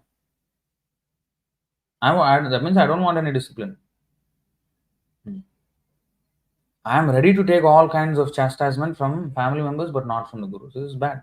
So now Bhaktisiddhanta Saraswati Thakur explains. Let's see very nicely. The materialistic wife and family members induce a man to work like an ass and meanwhile deride him for not fulfilling all of their demands. How true is this, right? Yet, while the family may legitimately plunder a man and denounce him bitterly for his shortcomings, the acquiescent victim is not in the least able to tolerate words which might awaken him to the reality of his situation. Look at the power of Maya. He is unable to see that this is his problem. Srila Bhaktisiddhanta Saraswati Thakur described the power of the sadhu in an essay called Search for Truth as follows. Quote, there is no doubt that the words of the sadhu possess the power of destroying the evil propensities of one's mind. The sadhus in this way benefit everyone who associates with them. There are many things which we do not disclose to the sadhu. The real sadhu makes us speak out what we keep concealed in our hearts. He then applies the knife. The very word sadhu has no meaning other than this. He stands in front of the block. Block means sacrificial block, the wooden block on which an animal is sacrificed. The sadhu stands in front of the block with the uplifted sacrificial knife in his hand. The sensuous desires of men are like goats. The sadhu stands there to kill those desires by the merciful stroke of the keen edge of the sacrificial knife in the form of unpleasant language. If the sadhu turns into my flatterer, then he does me harm. He becomes my enemy. So one who is sweet talking with me, I should consider him an enemy. If he gives us flattery, then we are led to the road that brings enjoyment but no real well-being. Of course, within Vaishnavas, we have to be courteous and we have to be genuinely appreciating others' services. But especially a senior devotee, he has the right to chastise us. Sometimes a chastisement may not directly give us a, that's what, what Bhaktisiddhanta Saraswati Thakur said. There are many things which we keep concealed from the sadhu, which we don't disclose, which are in our heart. So Krishna detects that and he makes it, and he punishes us for those shortcomings through the sadhu's mouth. The sadhu may say something which may not be relevant to something that has happened, but it is perfectly relevant to what is going on in my heart. I have experienced this so many times.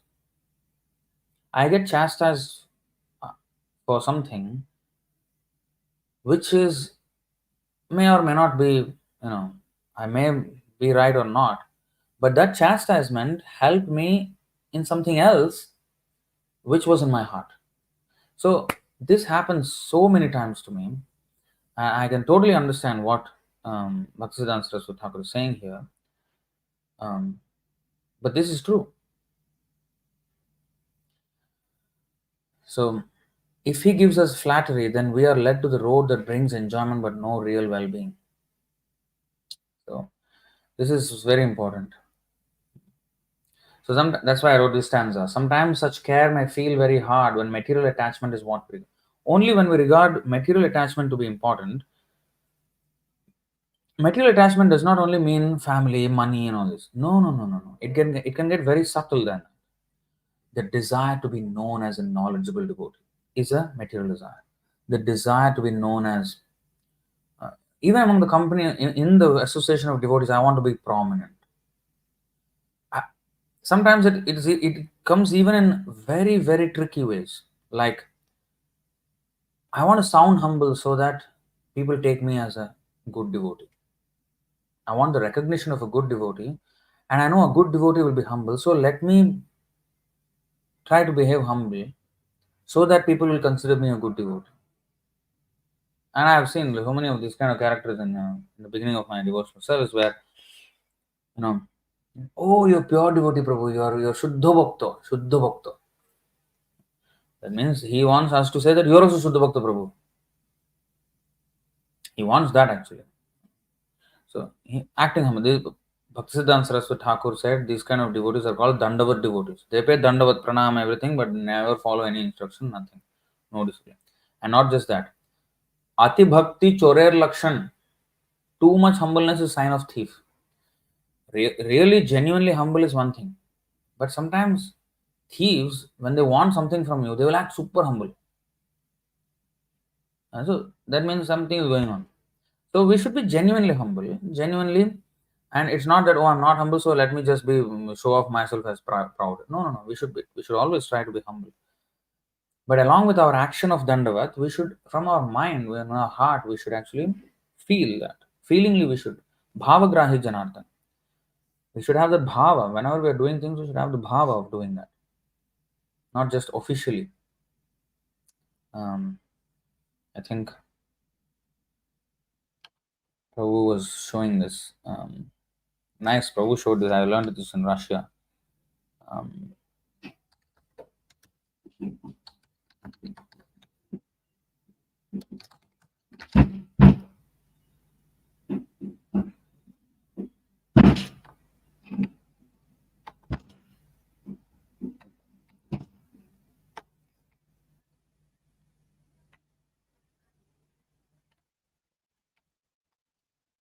no. What is this?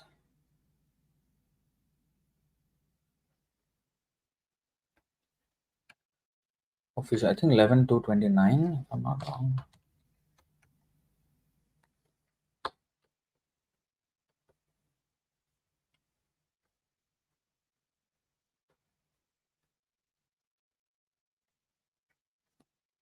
Is it this? 11 or 11/3/29?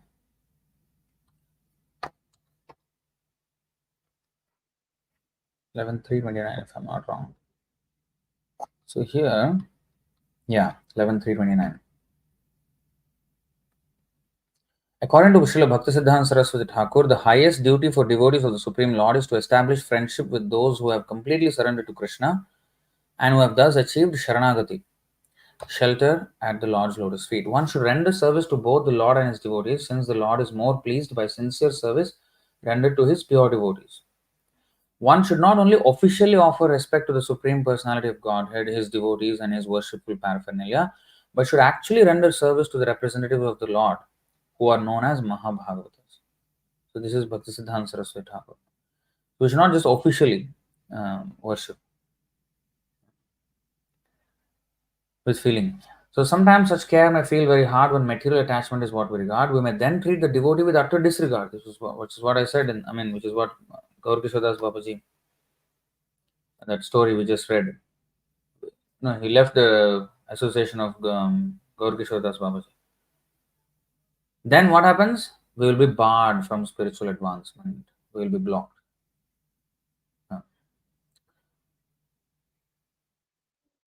That's why, let me show you this verse also since it's relevant. 4:26:21. नूनं त्वकृतपुण्यास्ते भृत्या येष्वीश्वराः शुभे कृतागः स्वात्मसात् कृत्वा शिक्षादण्डं न युञ्जते.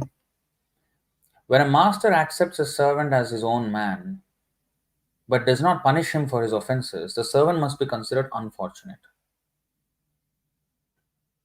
Next verse. परमोऽनुग्रहो दण्डो भृत्येषु प्रभुनार्पितः बालो न वेद तत्तन्विबन्धुकृत्यं ममर्षणः. When a master chastises his servant, the servant should accept this as great mercy. Now, one who becomes angry must be very foolish not to know that such is the duty of his friend.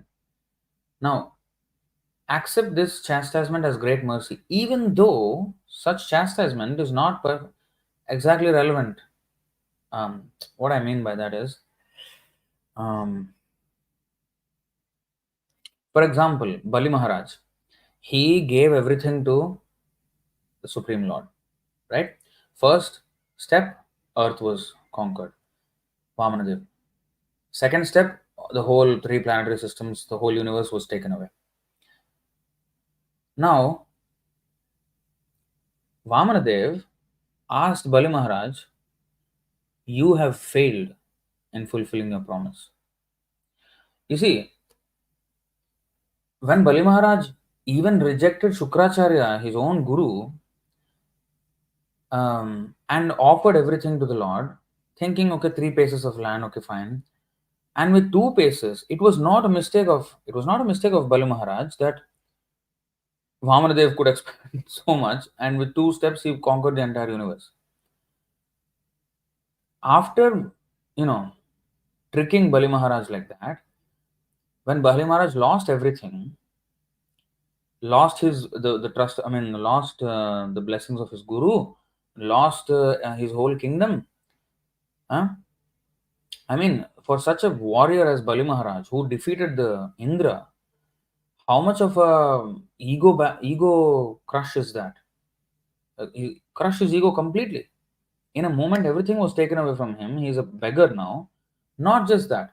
Even after all that, Vamanadev did not immediately say, you could not do your... No, he chastised him. He said, he bound him up. You did not fulfill your promise. You said 3, but you only gave me 2. Where? Where is the 3rd step? Where should I put my 3rd step? But then, Bali Maharaj did not argue. Hey, you are the one who asked you to expand. I didn't. You came as like one small dwarf. 2 paces. I thought, it's not my problem. He could have said that. And why am I saying? Of course, yeah, the Bali Maharaj, he wouldn't do that. But this is what sometimes happened to us. Many times in the association of devotees, we feel that we are right. What mistake did I do? Similarly, Bali Maharaj, what mistake did he do? But still he got chastised. Oh, you did not fulfill your promise. And how Bali Maharaj responded to that chastisement made him even more glorious. Why? He said, okay, he used his intelligence. Because by such chastisement, what is happening is he is being pushed to further levels of surrender. When everything is gone, then he finally said, okay, I was the owner of, the whole universe. And since the owner is more than the property that he owns, so I am still remaining. My property you have taken, I am still remaining. So please put your leg on my head now. The 3rd step. With that, his own self also he gave. Full self surrender. By that, he became even more glorious. So, the lesson in this is many lessons, but the significant lesson relevant to this is sometimes a chastisement may not really be a chastisement. I mean, it is a chastisement not seemingly not our mistake, but instead of just retaliating, I should see how I can make the situation better. In that, I will learn humility. Another example, Shivananda Sena, Chaitanya Charitamrita. I have mentioned this story many times. So Shivananda Sena used to lead the whole contingency of Bengal devotees to Orissa for Rath Yatra. So Chaitanya Mahaprabhu was in Jagannath Puri. So all the devotees from Bengal, they used to come every year to attend Rath Yatra in Jagannath Puri and meet Chaitanya Mahaprabhu. Now, Shivananda Sena was the one who was arranging all their travel and their accommodation, everything. So one particular year, he and Nityananda Prabhu was also in that party, uh, coming from Bengal. So now Shivananda Sena has wife and three sons.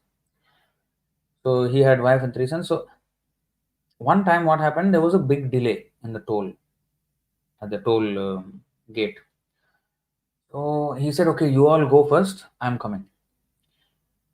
So then there was a big delay, and after that he came. When it was being delayed on this side, all the devotees, Bengali devotees, all already crossed, but waiting for Shivananda Sena to finish and come. And there was no place to sit down, nothing. So Nityananda Prabhu got very angry. And he saw the wife of Shivananda Sena and the three sons. He said, "I curse you that all your three sons will die." What is this? He doesn't know how to serve devotees? Nityananda Prabhu said. Then she started crying. So finally, when he actually came, Shivananda Sena, the wife went and cried to him, "Nityananda Prabhu cursed us that all our three sons should die because you were late." Then he said, "Why are you crying then, stupid lady?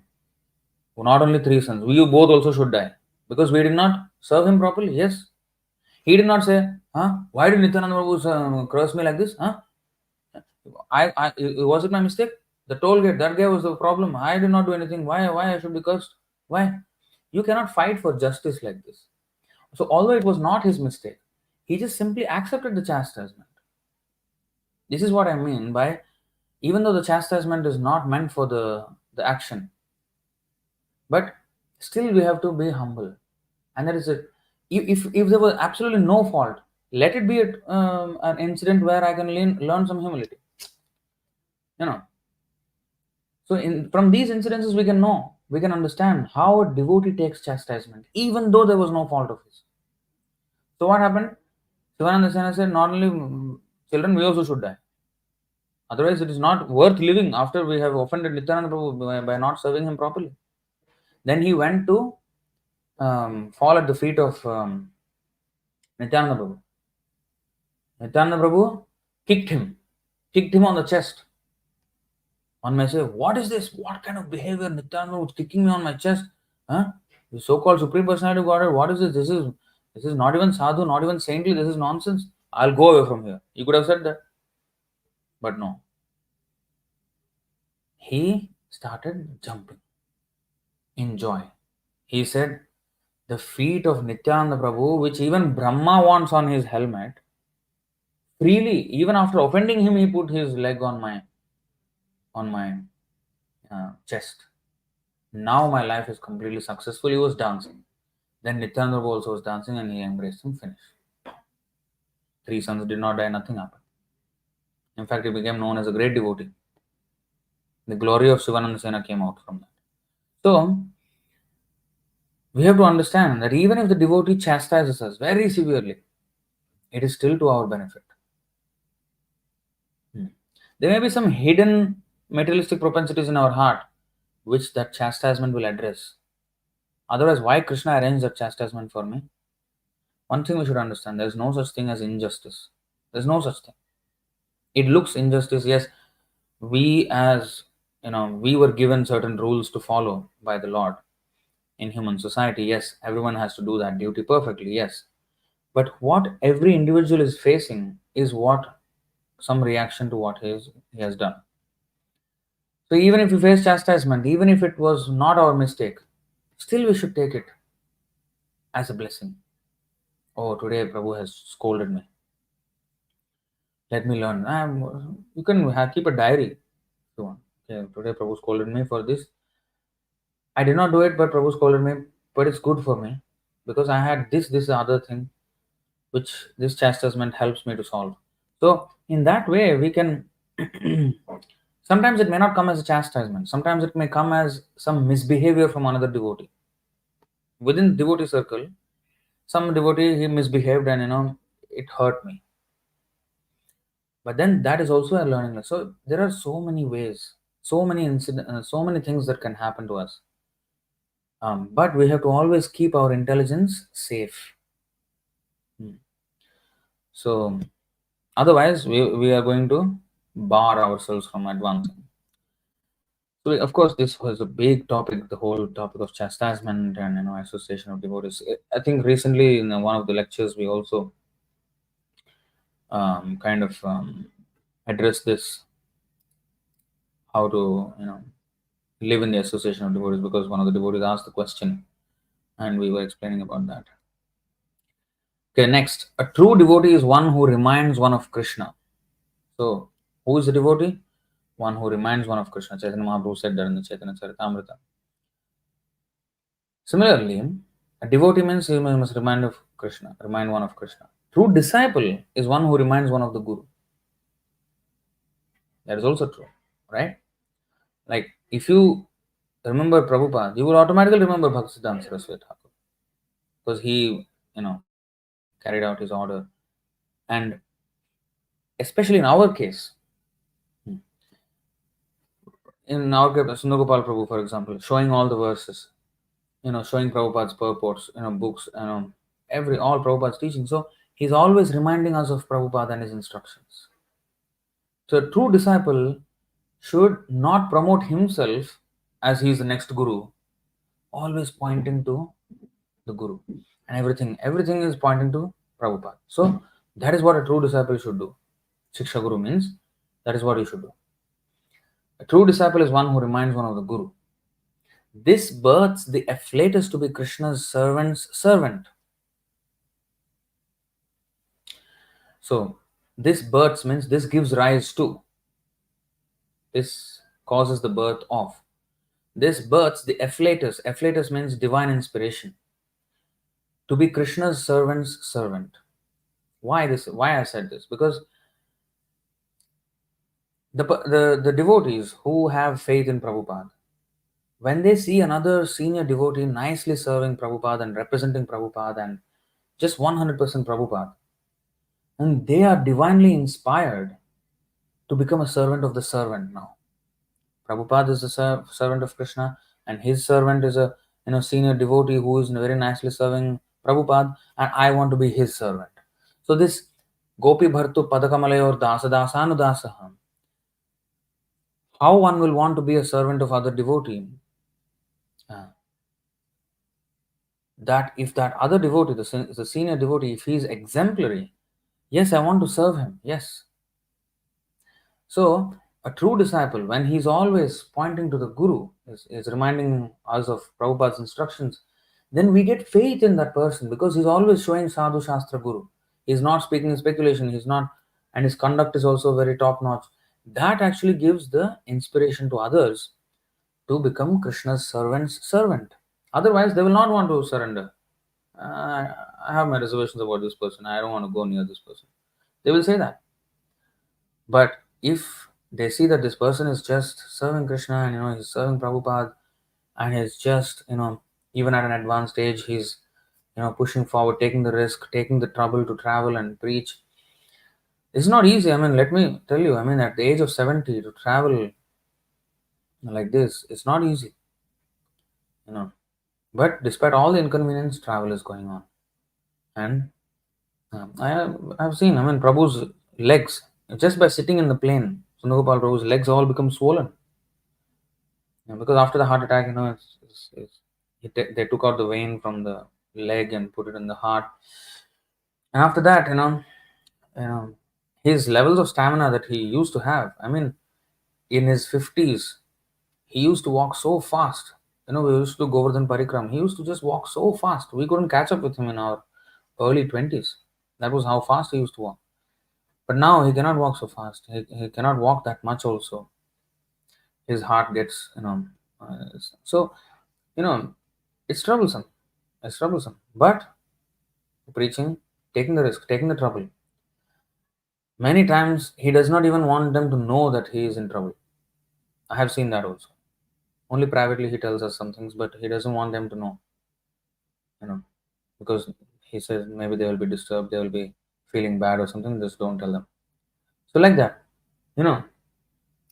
So just selflessly serving Prabhupada's cause without any material profit. In fact, spending money to go there, to all these countries and preaching there. Of course, nowadays wherever he's going, he's asking them to pay for his ticket or something, because that's the actual system. So he's trying to introduce a system. But all these years, even now also, even the Russia trip, paid by the temple here, and of course some expenses they also borne, the devotees in Russia.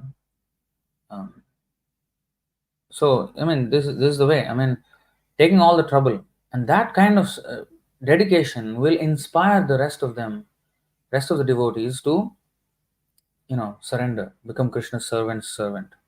They become obedient out of love, not obedient out of force, out of oppression. Obedience out of love.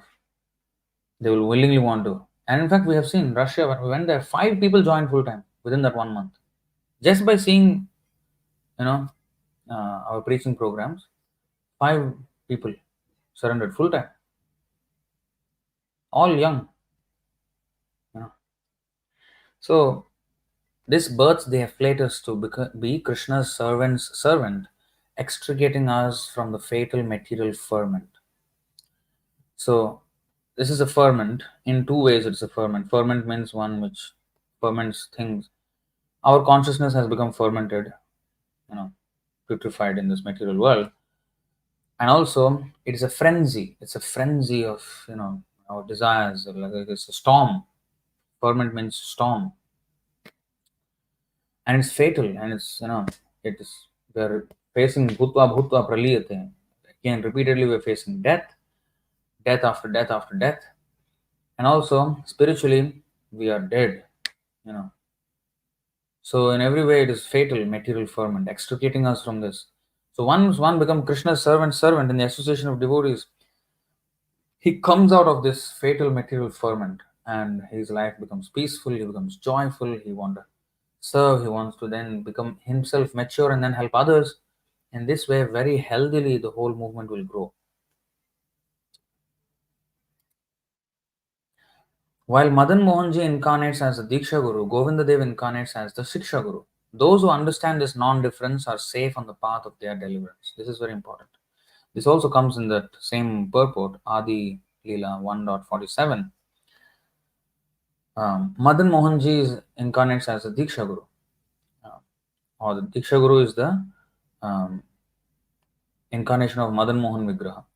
What does that mean? So Madan means Cupid. Cupid means the god of lust. Demigod of lust, controls lust. Now, the sexual attraction is the highest, Adirasa, in this material world. So every other thing is also lust, but sex is the epitome. I mean, it's right at it's the pinnacle of all sense gratification. But everything else is also lust. So that is all can be termed as Madan, the influence of Madan, the desire for sense gratification. Madan Mohan means he is the attractor of even Cupid.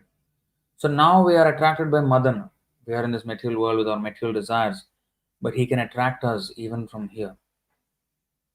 Even though we are in complete, under the influence of Madana, but because he is Madan Mohana, He attracts us from the material. So, Sambandha, Madan Mohana is the Madan Mohan Vigraha is the Sambandhadi Deva. Sambandha Adhideva. That means the presiding deity of Sambandha Jnana. So, whole Vedic knowledge is divided into Sambandha, Abhidheya, and Prayojana. So, Sambandhadhideva is Madan Mohan Vigraha, who is presiding over the Sambandha Gyan. What is the Sambandha Gyan? The knowledge which helps us distinguish between what is spirit and matter, and what is the soul and the super soul, and the Supreme Personality of Godhead, and our relationship with Him, all these things, and the relationship of Krishna with everything else. So, to put everything in perspective with the proper knowledge, which lights up this ignorance, the darkness of ignorance, that is Sambandha Gyan, and Madan Mohan is the presiding deity. So, who takes us out of the influence of Madan and attracts us, Madan Mohan. Because once we understand, Sambandha means once we understand that I am Krishna's servant, then my illusion is gone. Now I have to serve Krishna. So now once I understood it, I have to engage in Krishna's service. Functional service should begin. I should engage functionally in Krishna's service. I should function as a devotee. I should behave, I should live as a devotee. So that is Abhidheya. And Govinda is the Abhidheyadideva. Abhidheyadideva. Means he is the presiding deity of Abhidheya Jnana. Abhidheya. This also we can understand. Govinda means the giver of pleasure to the senses. But our senses will be pleased when we engage in Krishna, when we engage our senses in Krishna's service. Rishikena Rishikesha Sevanam Sarvopadhavinirmuktam Tatparatvena Nirmalam Rishikena Rishikesha Sevanam Bhaktiruttama. So, bhakti means to engage our senses in Krishna's senses. So, to practically engage our senses is Abhidheya. And when we do that, when we use our senses in Krishna's senses, in the service of Krishna's senses, then Krishna becomes happy and that happiness will radiate to us. Therefore, our senses will become full of pleasure. Govinda, the giver of pleasure to the senses. And the cows also, of course. But in this case, senses. So our senses will be fully pleasurable when we engage in Krishna's service. And therefore, Govinda is the Abhidheya Adhideva. And Gopi Janavallabha, he is the Prayojana Adhideva, the presiding deity of Prayojana, which is the goal of following Sambandha and Abhidheya, which is love of Godhead. And love of Godhead, of course, comes in many flavors, and the highest is the Madhurya, and even in the Madhurya there is Parakya Madhurya, and even in the Parakya Madhurya the highest pastime is the Ras Leela, where the Lord is dancing with the gopis. So the Gopi Janavallabha is the topmost zenith of realization of Godhead, and that is he is the presiding deity, and under him every other flavor of devotion is there. So he is the awarder of love of Godhead, Gopi Janavallabha. So Madan Mohana, Govinda, and Gopi Janavallabha, Gopinath, Gopinath. So in this way, Gopinath, all the three Vigrahas are there, and all the three Vigrahas are there in Vrindavan. Now, Diksha Guru is an incarnation of Madan Mohan Vigraha because he takes us out of material world, out of the influence of Madan, and gives us Krishna by giving us the Sambandha Jnana. And Shiksha Guru, he engages us in devotional service practically, and therefore he is the incarnation of Govinda Dev Vigraha. And let me again show you, in case you have forgotten that part, in that purport. See,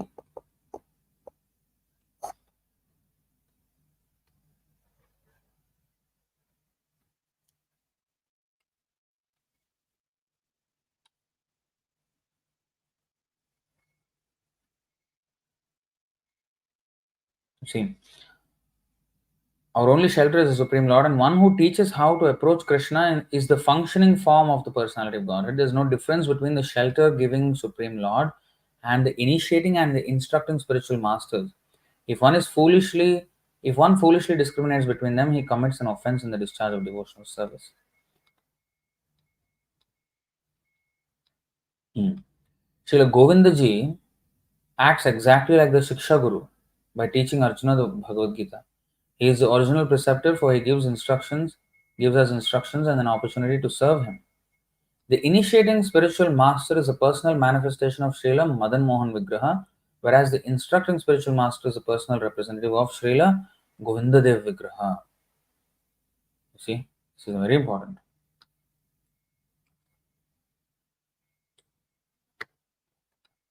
So, non-different from Krishna, even the Shiksha Guru, because he is purely giving Krishna's instructions or the Diksha Guru's instructions.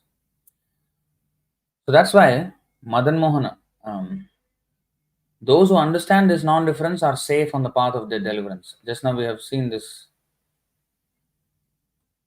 If one foolishly discriminates between them, he commits an offense in the discharge of the devotional service. What discriminate? If he thinks there is no difference between the Supreme Lord initiating and instructing spiritual masters. If one foolishly discriminates between them, he commits an offense in the discharge of devotional service. And let me show you another one. 7, 15, 27. Let's see the verse.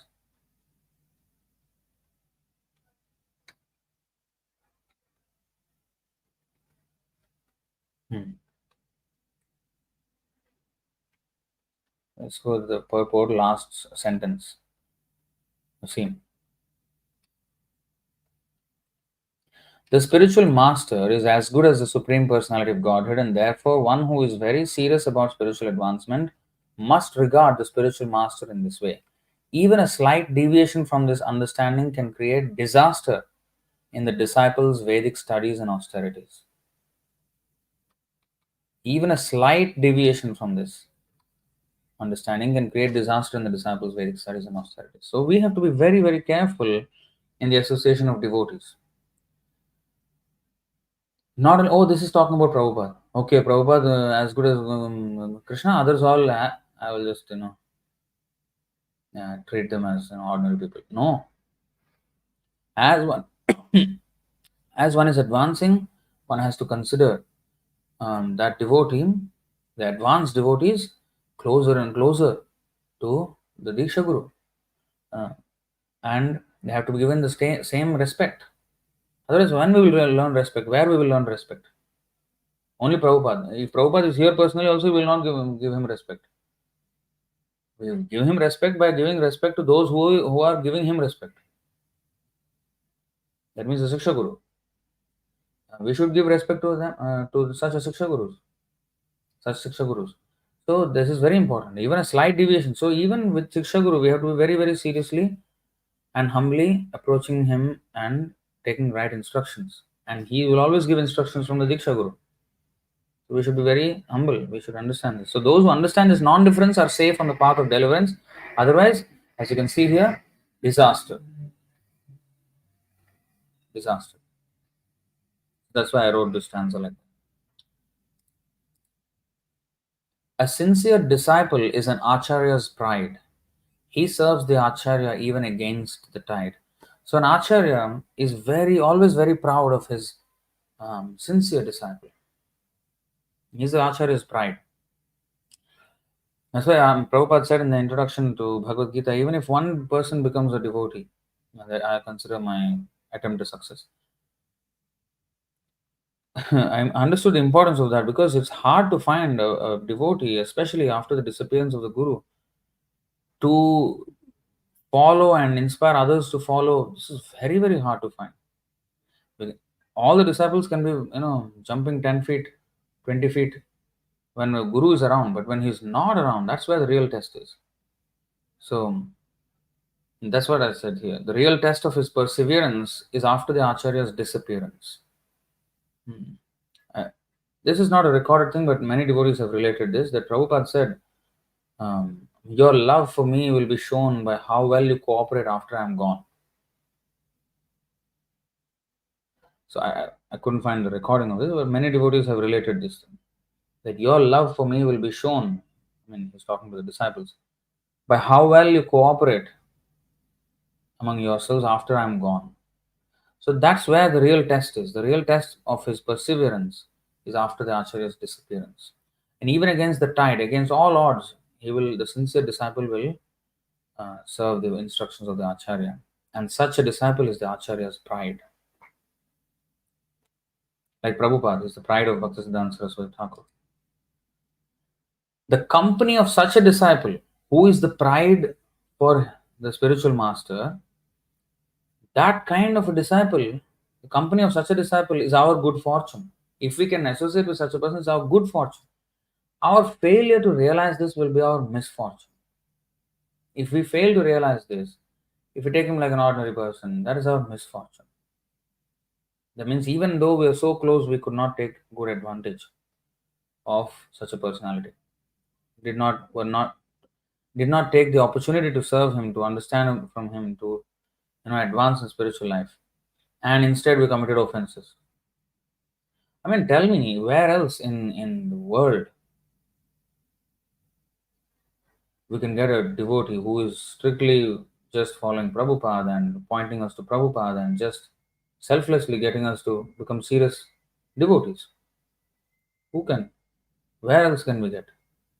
We can get sweet talkers many places, but somebody who is really just interested in getting us to Krishna, to Prabhupada, where? Oh Prabhupada, this fallen Tattvavit prays fervent to become a servant of your servant. So that's where I mean, I consider myself, I'm not serving actually Sunagopal Prabhu properly. So I want to become, more properly servant actually. So we should become a servant of becoming servant of the seven Gopi Bhartu Padakamalayur Dasa Dasanu Dasa. We have to learn that. Tadbhritya Bhritya Paricharak Bhritya Bhritya Bhrityasya Bhritya. What is that? Smaralokanatha.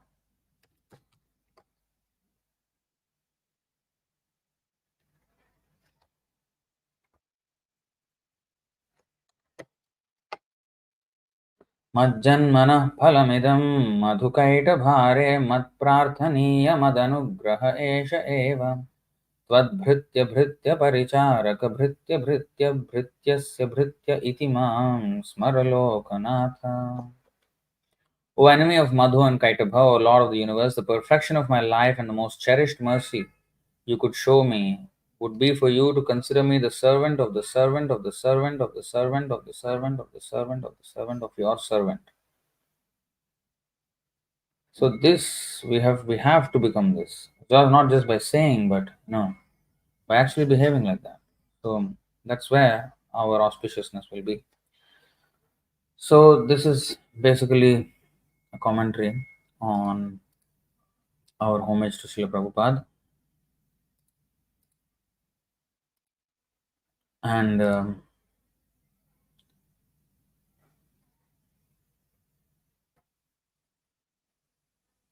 any questions?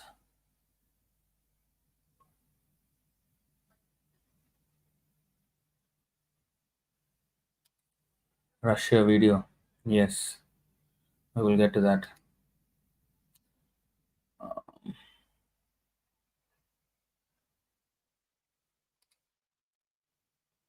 Somebody shared this 42724 Hare Krishna League purport. If a person is Krishna conscious, he can work like a young man even if he is 75 or 80 years old. Thus, the daughter of Kala, time, cannot overcome a Vaishnava. How can we, so Manu Prabhu is asking, how can we differentiate the chastisement by the cheating gurus of ISKCON and their blind followers and the chastisement of a true devotee, because that kicking scene may seem non-devotee like? Firstly, we should see whether the person is, situated in Krishna conscious service. uh, and he's not cheating, he's not become a guru or something like that, then I should give myself to that person and then get trained under him, and that's what. Then I may be chastised. Now, um, when the gurus chastise, I mean, first of all, they are in the platform of disobedience. Prabhupada said in that poem of his, the Guru Bhogi and Guru Tyagi are two kind of useless persons. So that is what these people have become. Asar, useless. 12:10 Adi Leela. Those who have gone against the order of the spiritual master are useless. So we don't need to take their instruction. We have to, first of all, I mean, if they are chastising us to become better devotees, better they be first proper devotees in proper standing. If they're disobeying the order of the Guru blatantly, then how can he chastise anyone? He needs to be chastised first. That said, as long as the leader is following the principles and true to Śrīla Prabhupāda, yes, we should take chastisement. And sometimes, as I also described, I mean, in a recent lecture, when one of the devotees asked question, what if another devotee is chastising me, but he is not doing it out of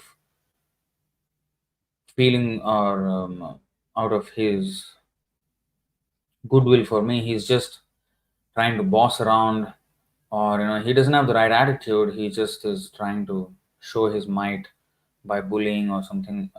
That kind of chastisement is not really from the heart, meaning well for me, but it's just wanting to show his power or showing his, just want to show off. What should I do? Then I said we should tolerate.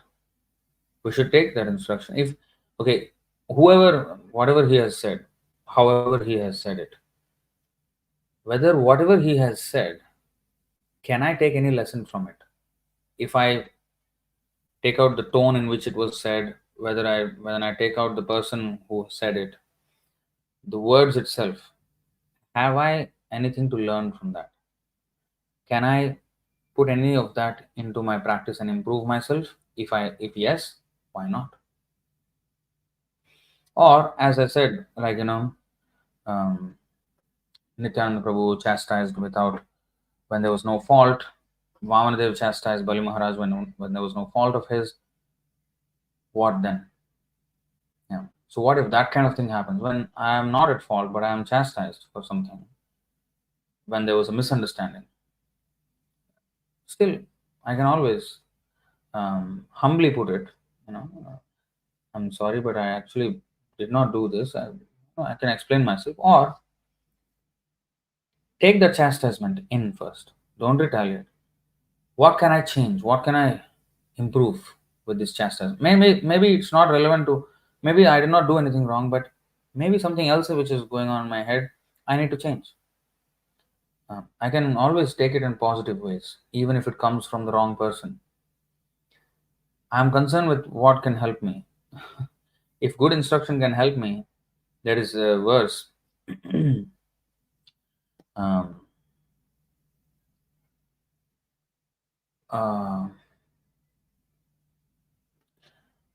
लोष्ट्रादपि काञ्चनं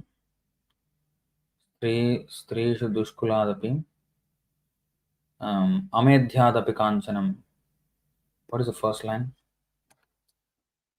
Right.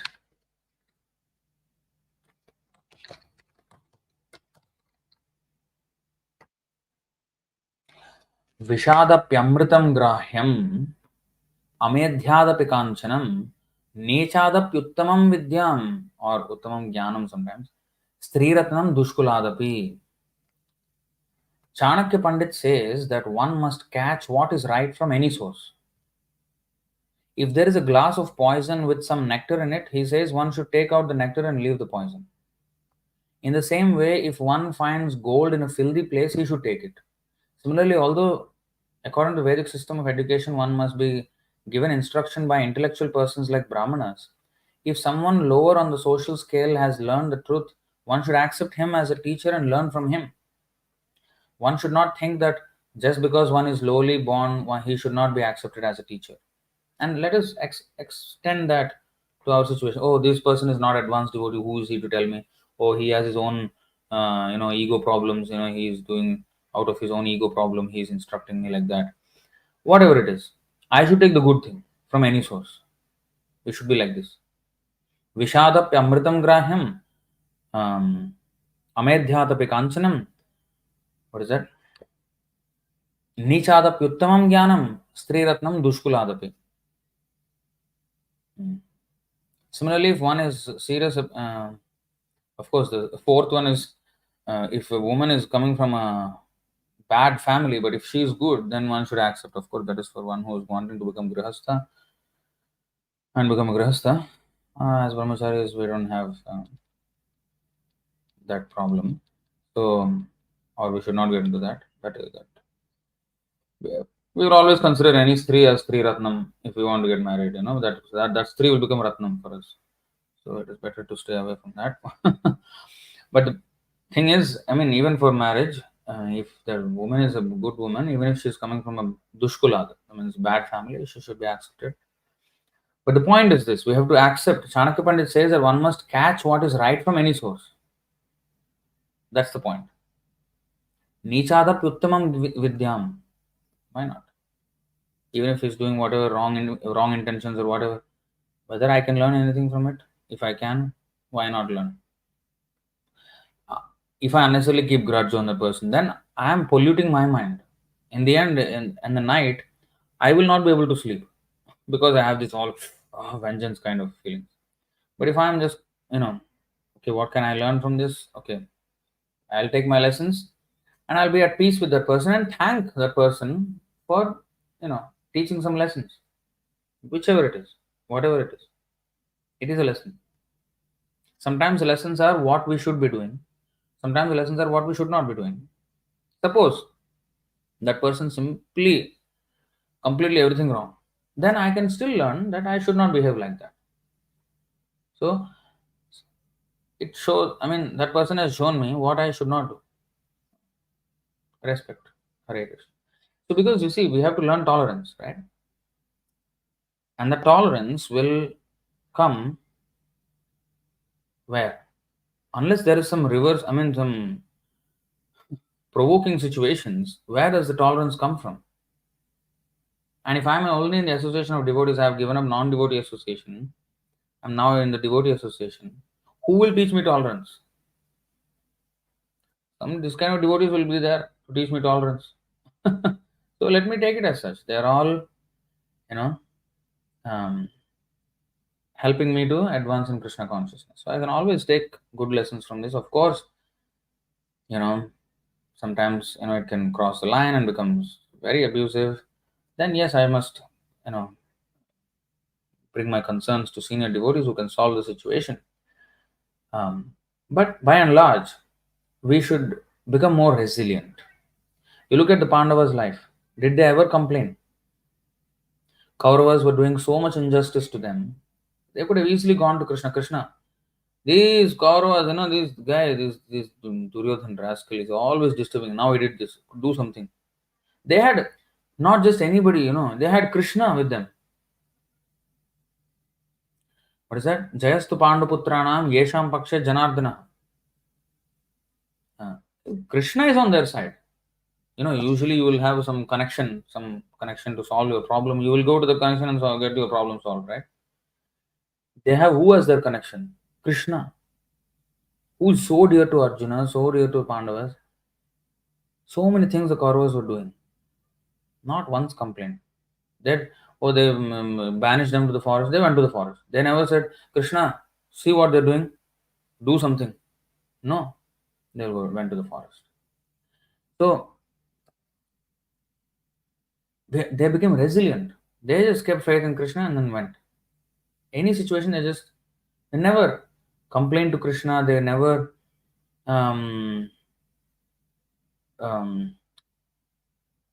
doubted Krishna in the situations. So they just took it and with full faith in Krishna, whatever was the situation, they went with that. So that's what we should learn. I mean, compared with Pandavas, and Pandavas, who were the opposing element? their own cousins, their own family members.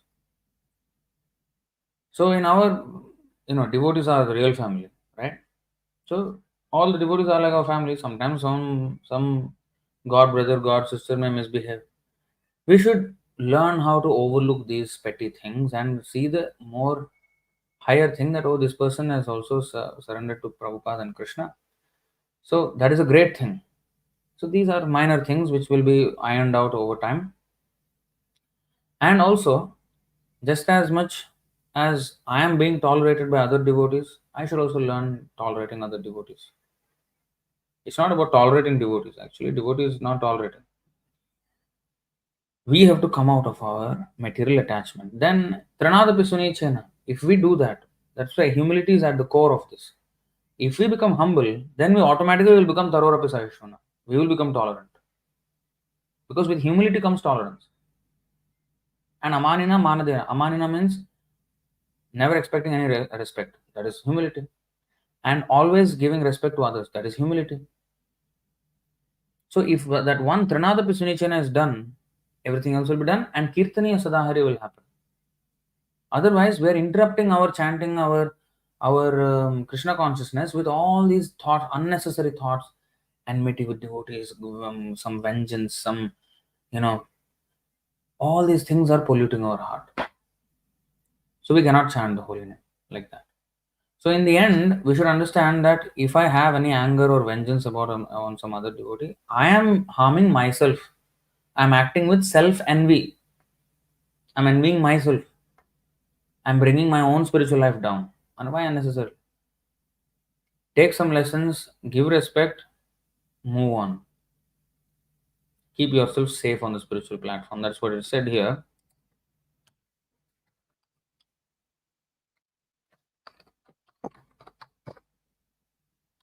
It's not very easy thing to do, but this is what we should learn. This is what the examples of devotees are there to teach us these things. Kshipto vamanito sadbhi pralabdho suyatothava taditah sanniruddho va vrittya va parihapitah निष्ठुतो मूत्रितो वाग्ञैर् बहुधैवं प्रकम्पितः श्रेयस्कामः कृच्छ्रगत आत्मनात्मानमुद्धरेत्.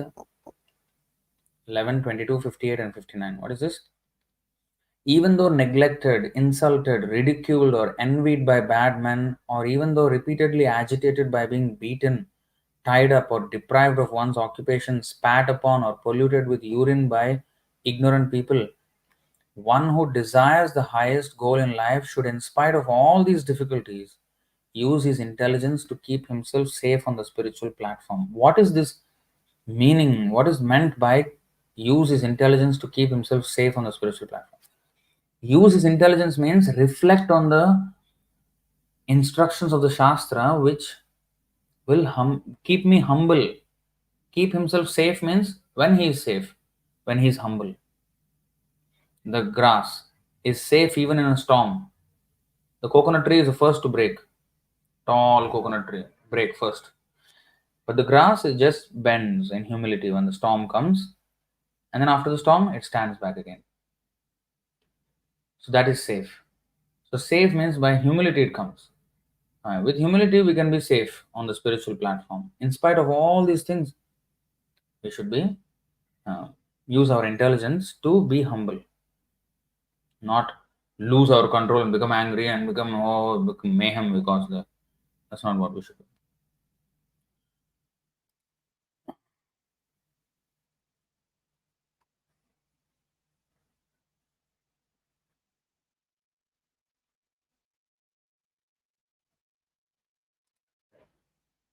How in a disciple will this familiarity breed contempt acts to his own guru? Can you explain with example? Yes. So actually, there is a verse for this. Familiarity breeds contempt. I recently found this verse. Another. Wait. Familiarity breeds contempt.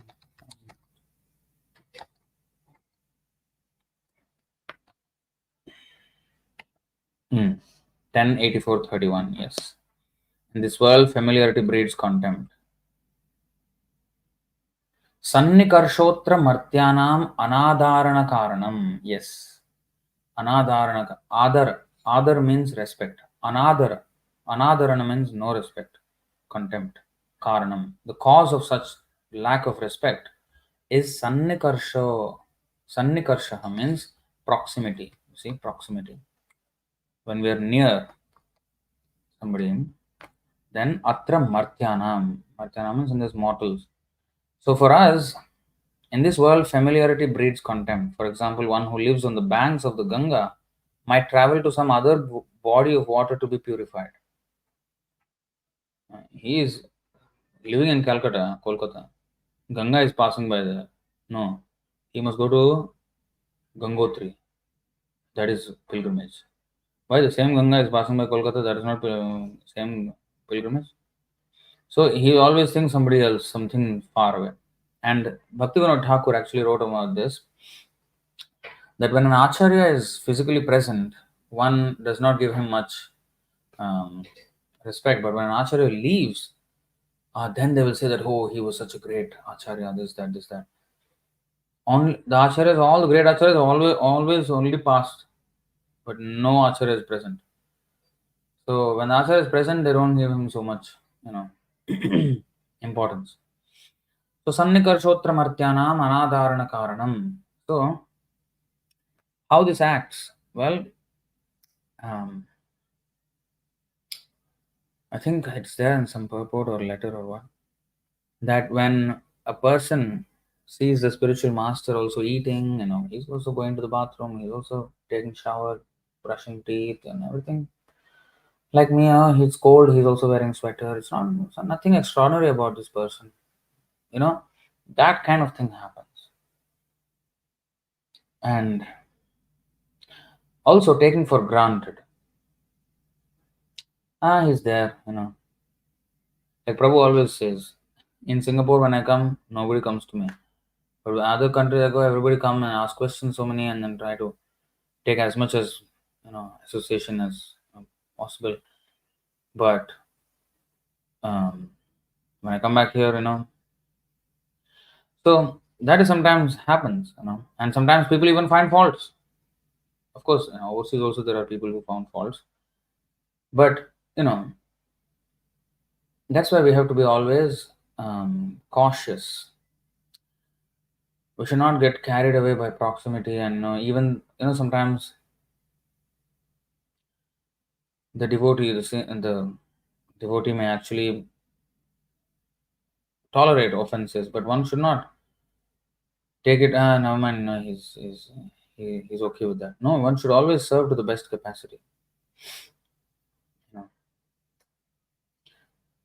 There's so many examples that can be given.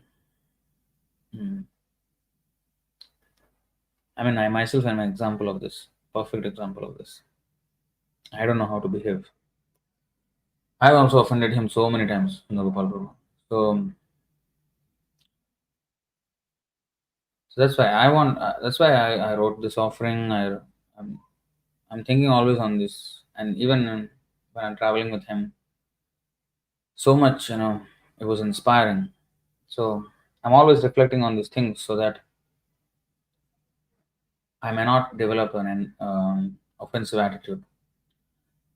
So it's very, very, in fact, I mean, it's truly inspiring.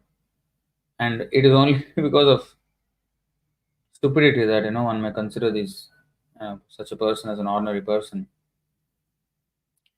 The way of the material world is that we will not have this association for long. We will all separate. We will all be on our own course. And for us also, Sundar Prabhu has already started saying that I will not live very long. So, you know, Prabhupada used to say, I'm at the fag end of my life. So we do not know how much more time we have with him, and the kind of we were actually the last day I remember in Russia. I'm coming back in the airport actually, yeah. when we were waiting for our flight, Prajakishore, myself, we were telling Prabhu, I mean, the effect of your presence was like totally like magic. We said we were just discussing among ourselves like what would have happened. We were telling Prabhu what would have happened if you did not come and we both came. We would have created a mess in every single town, every single city, got everybody to fight among themselves, and we fight with them and come out. We probably would have done something like that. But you united them and inspired them so much. This is it's not replaceable. It's not replicable. One has to be especially empowered and has sufficient spiritual strength to do what he did in Russia. I mean, every preaching trip, but some people realize it, some people don't. But I was carefully observing every single thing that he was doing. You have to be a spiritually extremely empowered to pull off what he did in Russia. It's impossible for another person of um, insufficient spiritual strength to do what he did. So there are many examples, but you know we have to check ourselves as well. I mean, it's very easy to get um, um, what is the word? Misled by this idea that this person is an ordinary person. We take him for granted. We don't think he's so great. So this we're not careful enough. We're not careful enough. That's what I can say. It's our misfortune if we can't see it. I mean, okay. Since you asked my example, I can think of this, but a little bit different. But it is also.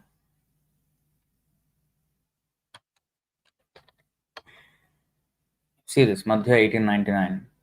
Bhattacharya तबे कहे प्रभुर चरणे आज्ञा देह जाय करे कृष्ण दर्शने. At that time, Balabhadra Bhattacharya placed a request at the lotus feet of Chaitanya Mahaprabhu. He said, "Please give me permission to go see Lord Krishna directly." Purport: the puzzled people who visited Sri Chaitanya Mahaprabhu were actually seeing Lord Krishna. So the context is they were in Vrindavan. No, Vrindavan, Jagannath Puri. Yeah, Vrindavan. So Chaitanya Mahaprabhu was there, and some villagers, they were saying that, oh, we are seeing Krishna in the night. There was this, he was dancing on the hood of Kalia. They were saying this. Actually, what the real truth was, that it was a fisherman in the night with a lamp, torch, and he was distant in the water fishing, and then people thought that light is the gem on Kalia's the hood, jewel on his hood, and that the fisherman, they took him as a Krishna, and the boat to be the snake. And in this way, they thought it was, some Krishna doing Kaliya Leela, and that Leela is manifesting in the water in the night. And everybody was talking about this. Some rumor was spreading everywhere. And everybody was saying, I was going in the night, yeah. So everybody was saying, yeah, I saw Krishna dancing on Kaliya. So Balabhadra Bhattacharya was Chaitanya Mahaprabhu's servant, personal servant. And he heard these stories and he said to Chaitanya Mahaprabhu, please give me permission. I also want to go and see Lord Krishna directly. So, purport: the puzzled people who visited Sri Chaitanya Mahaprabhu were actually seeing Lord Krishna because they were seeing Chaitanya Mahaprabhu, but they were mistaken in thinking that Lord Krishna had come to the Kaliya lake. They all said that they had seen Krishna directly performing his pastimes on the hoods of the serpent Kaliya, and that the jewels on Kaliya's hoods were blazing brilliantly. Because they were speculating with their imperfect knowledge, they saw Sri Chaitanya Mahaprabhu as an ordinary human being and a boatman's light in the lake as Krishna. One must see things as they are through the mercy of a spiritual master. Otherwise, if one tries to see Krishna directly, he may mistake an ordinary man for Krishna or Krishna for an ordinary man. Everyone has to see Krishna according to the verdict of the Vedic literatures presented by the self-realized spiritual master. You see? A sincere person is able to see Krishna through the transparent via medium of Sri Gurudev, the spiritual master. Unless one is enlightened by the knowledge given by the spiritual master, he cannot see things as they are, even though he remains constantly with the spiritual master. This incident at Kaliyadaha is very instructive for those eager to advance in Krishna consciousness. It means I may be with the spiritual master, but if I am not conducting myself with knowledge, I may even mistake him for an ordinary man. And I will continue to the next two verses, but just in context, let's go to Bhagavad Gita 18:32. Adharmam dharmamiti ya manyate tamasavrita sarvarthan viparitamscha buddhihi sapartha tamasi. That understanding which considers irreligion to be religion and religion to be irreligion under the spell of illusion and darkness and strives always in the wrong direction, O Partha, is in the mode of ignorance. And the purport: intelligence in the mode of ignorance is always working the opposite of the way it should. It accepts religions which are not actually religions and rejects actual religion. Men in ignorance understand a great soul to be a common man and accept a common man as a great soul. So we, in our devotional service, if we keep ourselves in ignorance, you see, men in ignorance understand a great soul to be a common man and accept a common man as a great soul. So the person who is, great soul, if we accept him as a common man, that means we are in ignorance. We don't have the knowledge. That's why the the, the purport just now we read, we have to be enlightened by the knowledge given by the spiritual master. Otherwise, even we are with the spiritual master, we will not see through the eye of knowledge. We will see through our own material eyes and we will see defectively. In all activities, they simply take the wrong path, therefore, the intelligence is in the mode of ignorance. Now, if we go back to this purport again and reread that,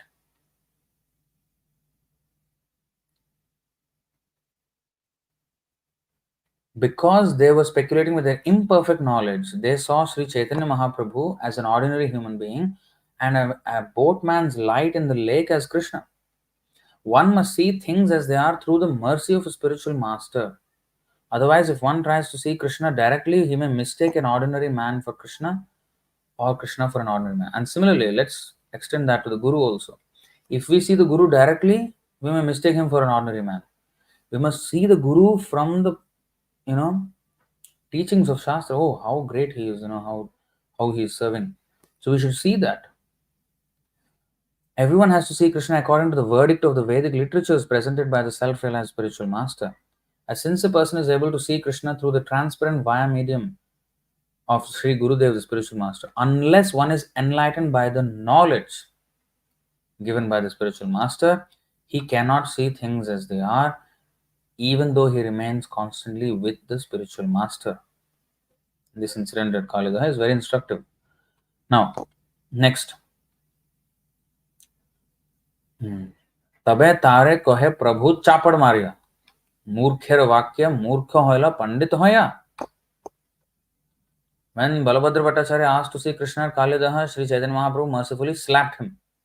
Mercifully slapped him means not like like this. Slapped him so hard that all the misconceptions were driven from his head. Like that he slapped him. Chapad Maria. You are a learned scholar, but you have become a fool, being influenced by the statements of other fools. See, Maya is so strong that even a person like Balabhadra Bhattacharya, who was constantly staying with Sri Chaitanya Mahaprabhu, was influenced by the words of fools. And here the contempt is that he is so proximity. Sannikarshotramartyanam Anādhārana-kāranam. He was so much in proximity with Chaitanya Mahaprabhu, but still he considered Chaitanya Mahaprabhu as just an ordinary man and some boatman as a Kṛṣṇa. Familiarity breeds contempt. He wanted to see Kṛṣṇa directly by going to Kaliyadaha, but Sri Chaitanya Mahaprabhu, being the original spiritual master, would not allow his servant to fall into such foolishness. He therefore chastised him, slapping him just to bring him to a real sense of Kṛṣṇa consciousness. Kṛṣṇa kene darshan dibo kali kale, निज भ्रमे मूर्ख लोक करे खोला hole. Why would Kṛṣṇa appear in the age of Kali? Foolish people who are mistaken are simply causing agitation and making a tumult. Now here in the purport also there is very important instruction. Sri Chaitanya Mahaprabhu's first statement, Kṛṣṇa kene darshan dibe kali kale, refers to the scriptures. According to scripture, Kṛṣṇa appears in Dwapara Yuga, but he never appears as himself in Kali Yuga. Rather, he appears in Kali Yuga in a covered form. And if you see Chaitanya Mahaprabhu is covered, even Buddha is covered. He did not say he is God. So even if you take that example, Buddha is also covered. As stated in Srimad Bhagavatam, Krishna Varnam Tvisha Krishnam Sango Pangastra Parshadam. And especially that incarnation which is covered and yet giving the highest benefit is Chaitanya Mahaprabhu. Krishna appears in the age of Kali in the garb of a devotee, Sri Chaitanya Mahaprabhu, who always associates with his internal soldiers, Sri Advaita Prabhu, Sri Nityananda Prabhu, Sri Vyāsa Prabhu, and Gadadhar Prabhu. Although Balabhadra Bhattacharya was personally serving Lord Krishna in his role as a devotee, Chaitanya Mahaprabhu, he mistook Lord Krishna for an ordinary man and an ordinary man for Lord Krishna because he did not follow the rules set down by Shastra and Guru. So, in order to identify and be always aware of the position of an advanced devotee, we should always be reading. We should read Prabhupada's books. With knowledge, we have to see what is actually happening. With knowledge, we have to see. Then we can see the position of devotees. That's why we should always be conscious, which is called Krishna consciousness. We should be conscious of not only Krishna, but also his devotees, everybody, the Guru, everything. We have to be conscious. We cannot do in ignorance, unconsciously doing some service. Then what will happen? After some time, we will fall. That's what happened now. Balabhadra Bhattacharya. He was with Chaitanya Mahaprabhu, but proximity. Sannikarshotramartyanam anadharana karanam. Familiarity breeds contempt. So he mistook Chaitanya Mahaprabhu for ordinary man. So that danger is there even for us. Even that's why Prabhupada said the personal servant of the Guru and the Pujari are two very dangerous services, because when you're a Pujari, you will take the deities as ordinary. After some time, just swing the light, swing the cloth, and that's it. Swing the what dhupa, the incense, flowers, and then not take it seriously. That's why, in order for that to become serious, one should always be in touch with the knowledge and approaching Krishna with that knowledge, even in the deity worship. Uh, that's the whole point. And every day, every morning, we are singing the Guru Ashtaka so that we meditate on these teachings, on these points. Sri Guru Charana Padma, Kevala Bhakti Sadma, Vando Moi Savadhan Mate. Savadhan means attentive. Attentively pay obeisances to the Guru, knowing well that he is the only Kevala Bhakti Sadma. He is the only way for our perfection and devotional service.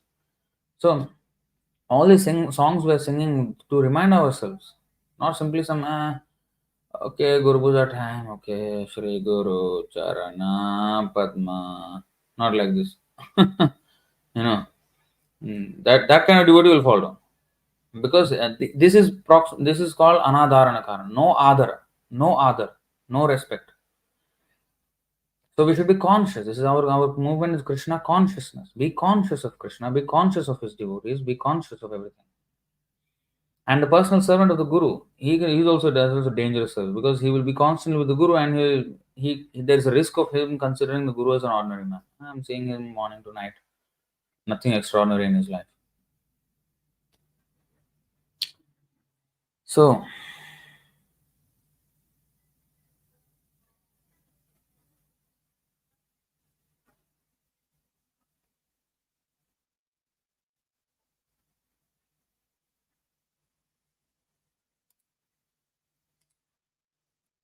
if we feel so respect for our Guru, based on that, if we always feel Guru is our own family, does it also come under this familiarity breed contempt?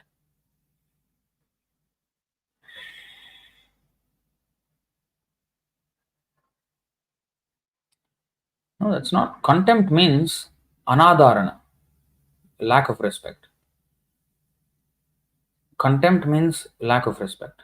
So if we find Guru as okay, actually, I was thinking of this verse earlier.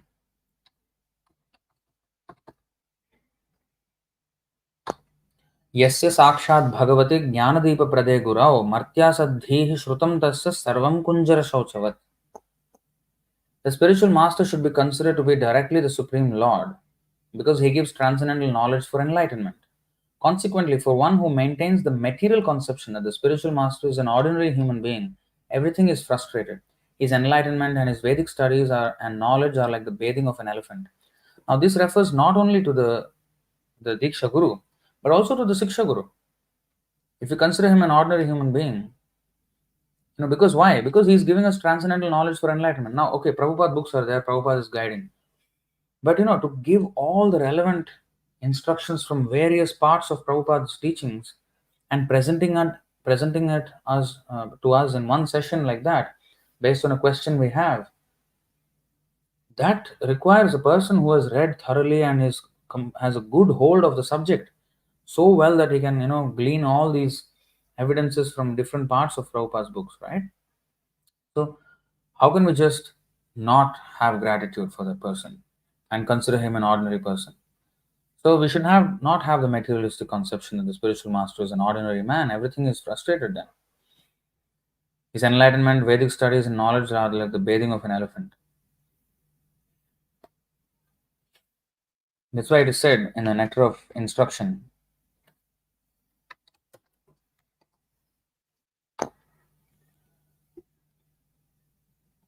दृष्टैः स्वभावजनितैर्वपुषश्च दोषैर्न प्राकृतत्वमिह भक्तजनस्य पश्येत् गङ्गाम्भसां न खलु बुद्बुदफेन पङ्कैर्ब्रह्मद्रवत्वमपगच्छति नीरधर्मैः. Being situated in his original consciousness, being situated in his original Krishna conscious position, a pure devotee does not identify with the body. Such a devotee should not be seen from a materialistic point of view. Indeed, one should overlook a devotee as having a body born in a low family, a body with a bad complexion, a deformed body, or a diseased or infirm body.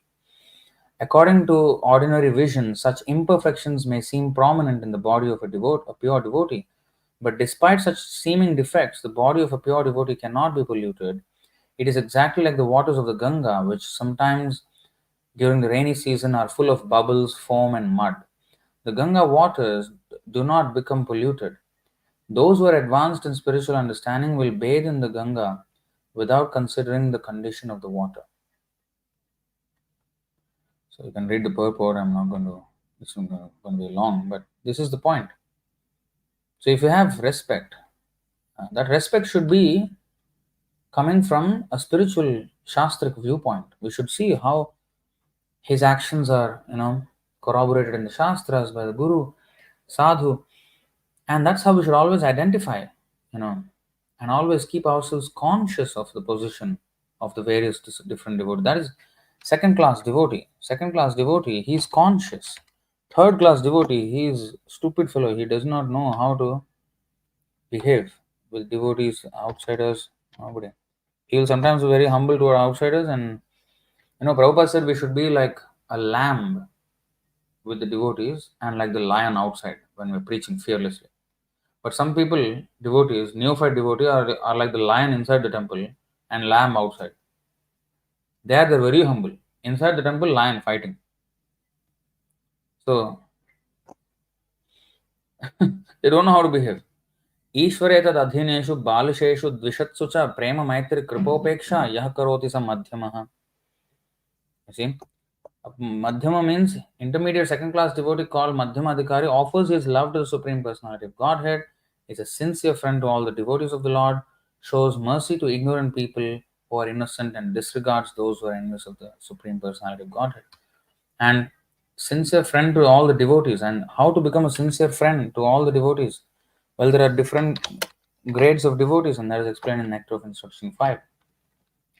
कृष्णेति यस्य गिरितं मनसा द्रियेत दीक्षास्ति चेत् प्रणतिभिश्च भजन्तमीशं शुश्रूषया भजनविज्ञमनन्यमन्य निन्दादिशून्यहृदमीप्सितसङ्गलब्ध्या.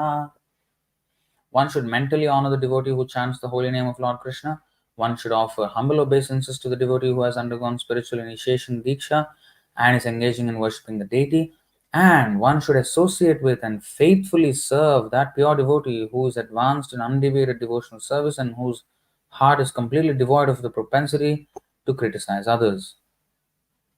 So, this is how we develop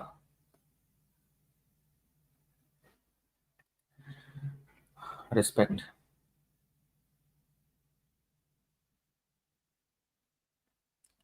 What is this? Other aspect is if we feel so fearful of our guru, so we don't know what service we need to do, or we feel like we will disobey our his order, not knowing, does it also become familiarity breed contempt? So we should not fear the guru. That is the exact opposite.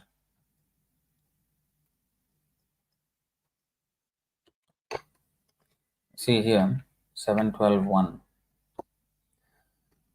ब्रह्मचारी गुरुकुले वसन्दान्तो गुरोर्हितम् आचरन्दासवन्नीचो गुरौ सुदृढ सौहृदः सुदृढ सौहृदः.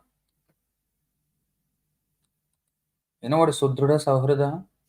Sudrudha means very strongly, and Sauhrida means friend. So there has to be a firm friendship, very firm, solid friendship with the spiritual master. And this friendship means not like a friend. Oh, hello, how are you kind of friend. No. Krishna says, um, um, what is that? Suhridam Sarva Bhutanam. He is the friend of all living entities. What does that mean? He benefits us.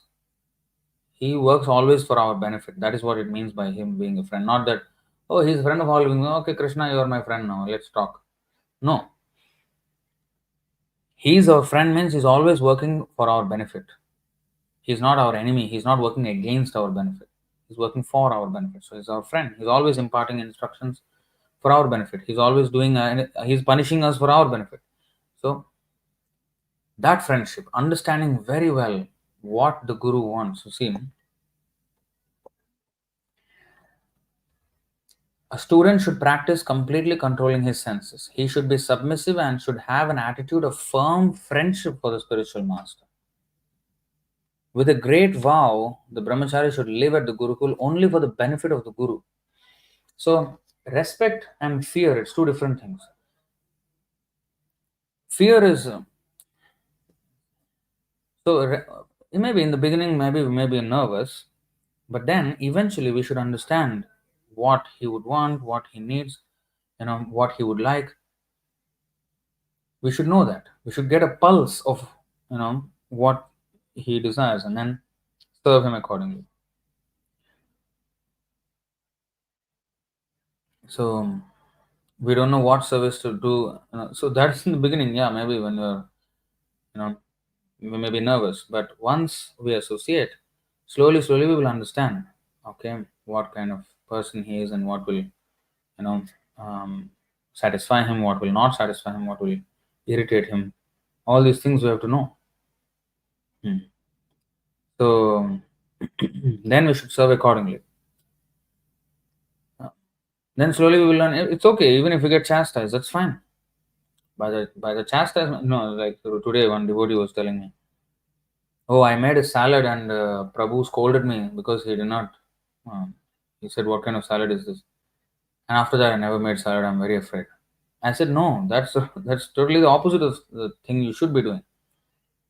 If you did not do the salad right, and if you got scolded, then you should take that and then try it another time, with the corrections that he suggested, and then do it, and then satisfy that person. Then you will. It's not, oh, he scolded me, so I'm now I don't want to do that anymore. That's the opposite of the thing you should bring. So it's okay to get chastised, and then we correct ourselves, and then correct ourselves. We should know that he's chastising us for our benefit, and so because he's being kind to me by chastising me, so I should now serve him. So that's how the thing develops. Relationship. If unknowingly, without our notice, if this outwardly familiarity breed contempt, how to rectify it?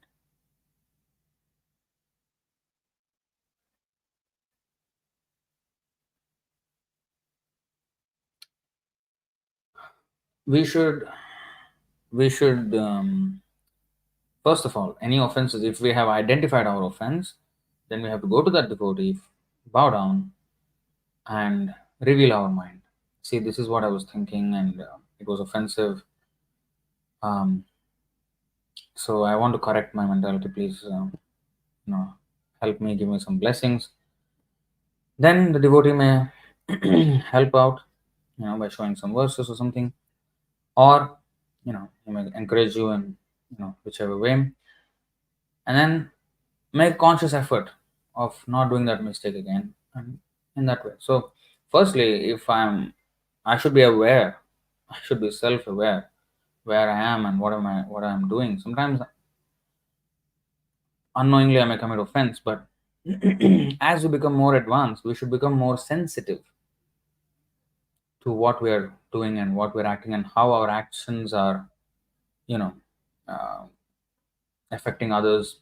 We should be sensitive. Sensitive word is used wrongly actually. Sensitive means, oh, he's very sensitive, you don't agitate him. That is actually not. Sensitive means to be having a pulse of what is going on. Like,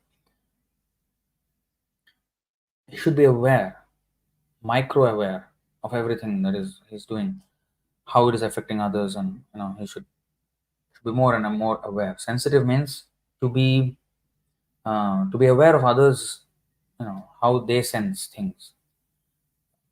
So one should be attentive to such things. So eventually we will become more. So if we are just always unknowingly committing offenses, that means I'm not even looking at what I'm doing. I'm not even being contemplative and introspective. So I should be introspective always. So, and then rectify it and then move on. All right. So thank you all very much. I hope Śrīla Prabhupada accepts our humble offering, and I hope I can become a proper servant and servant of the servant of the servant of the servant of Śrīla Prabhupada. That will be the perfection. Hare Krishna. Jai Śrīla Prabhupada. Ananta Koti Vaishnava Vrinda ki Jai. Nitai Gaur Pramanande. Hari Hari Bol.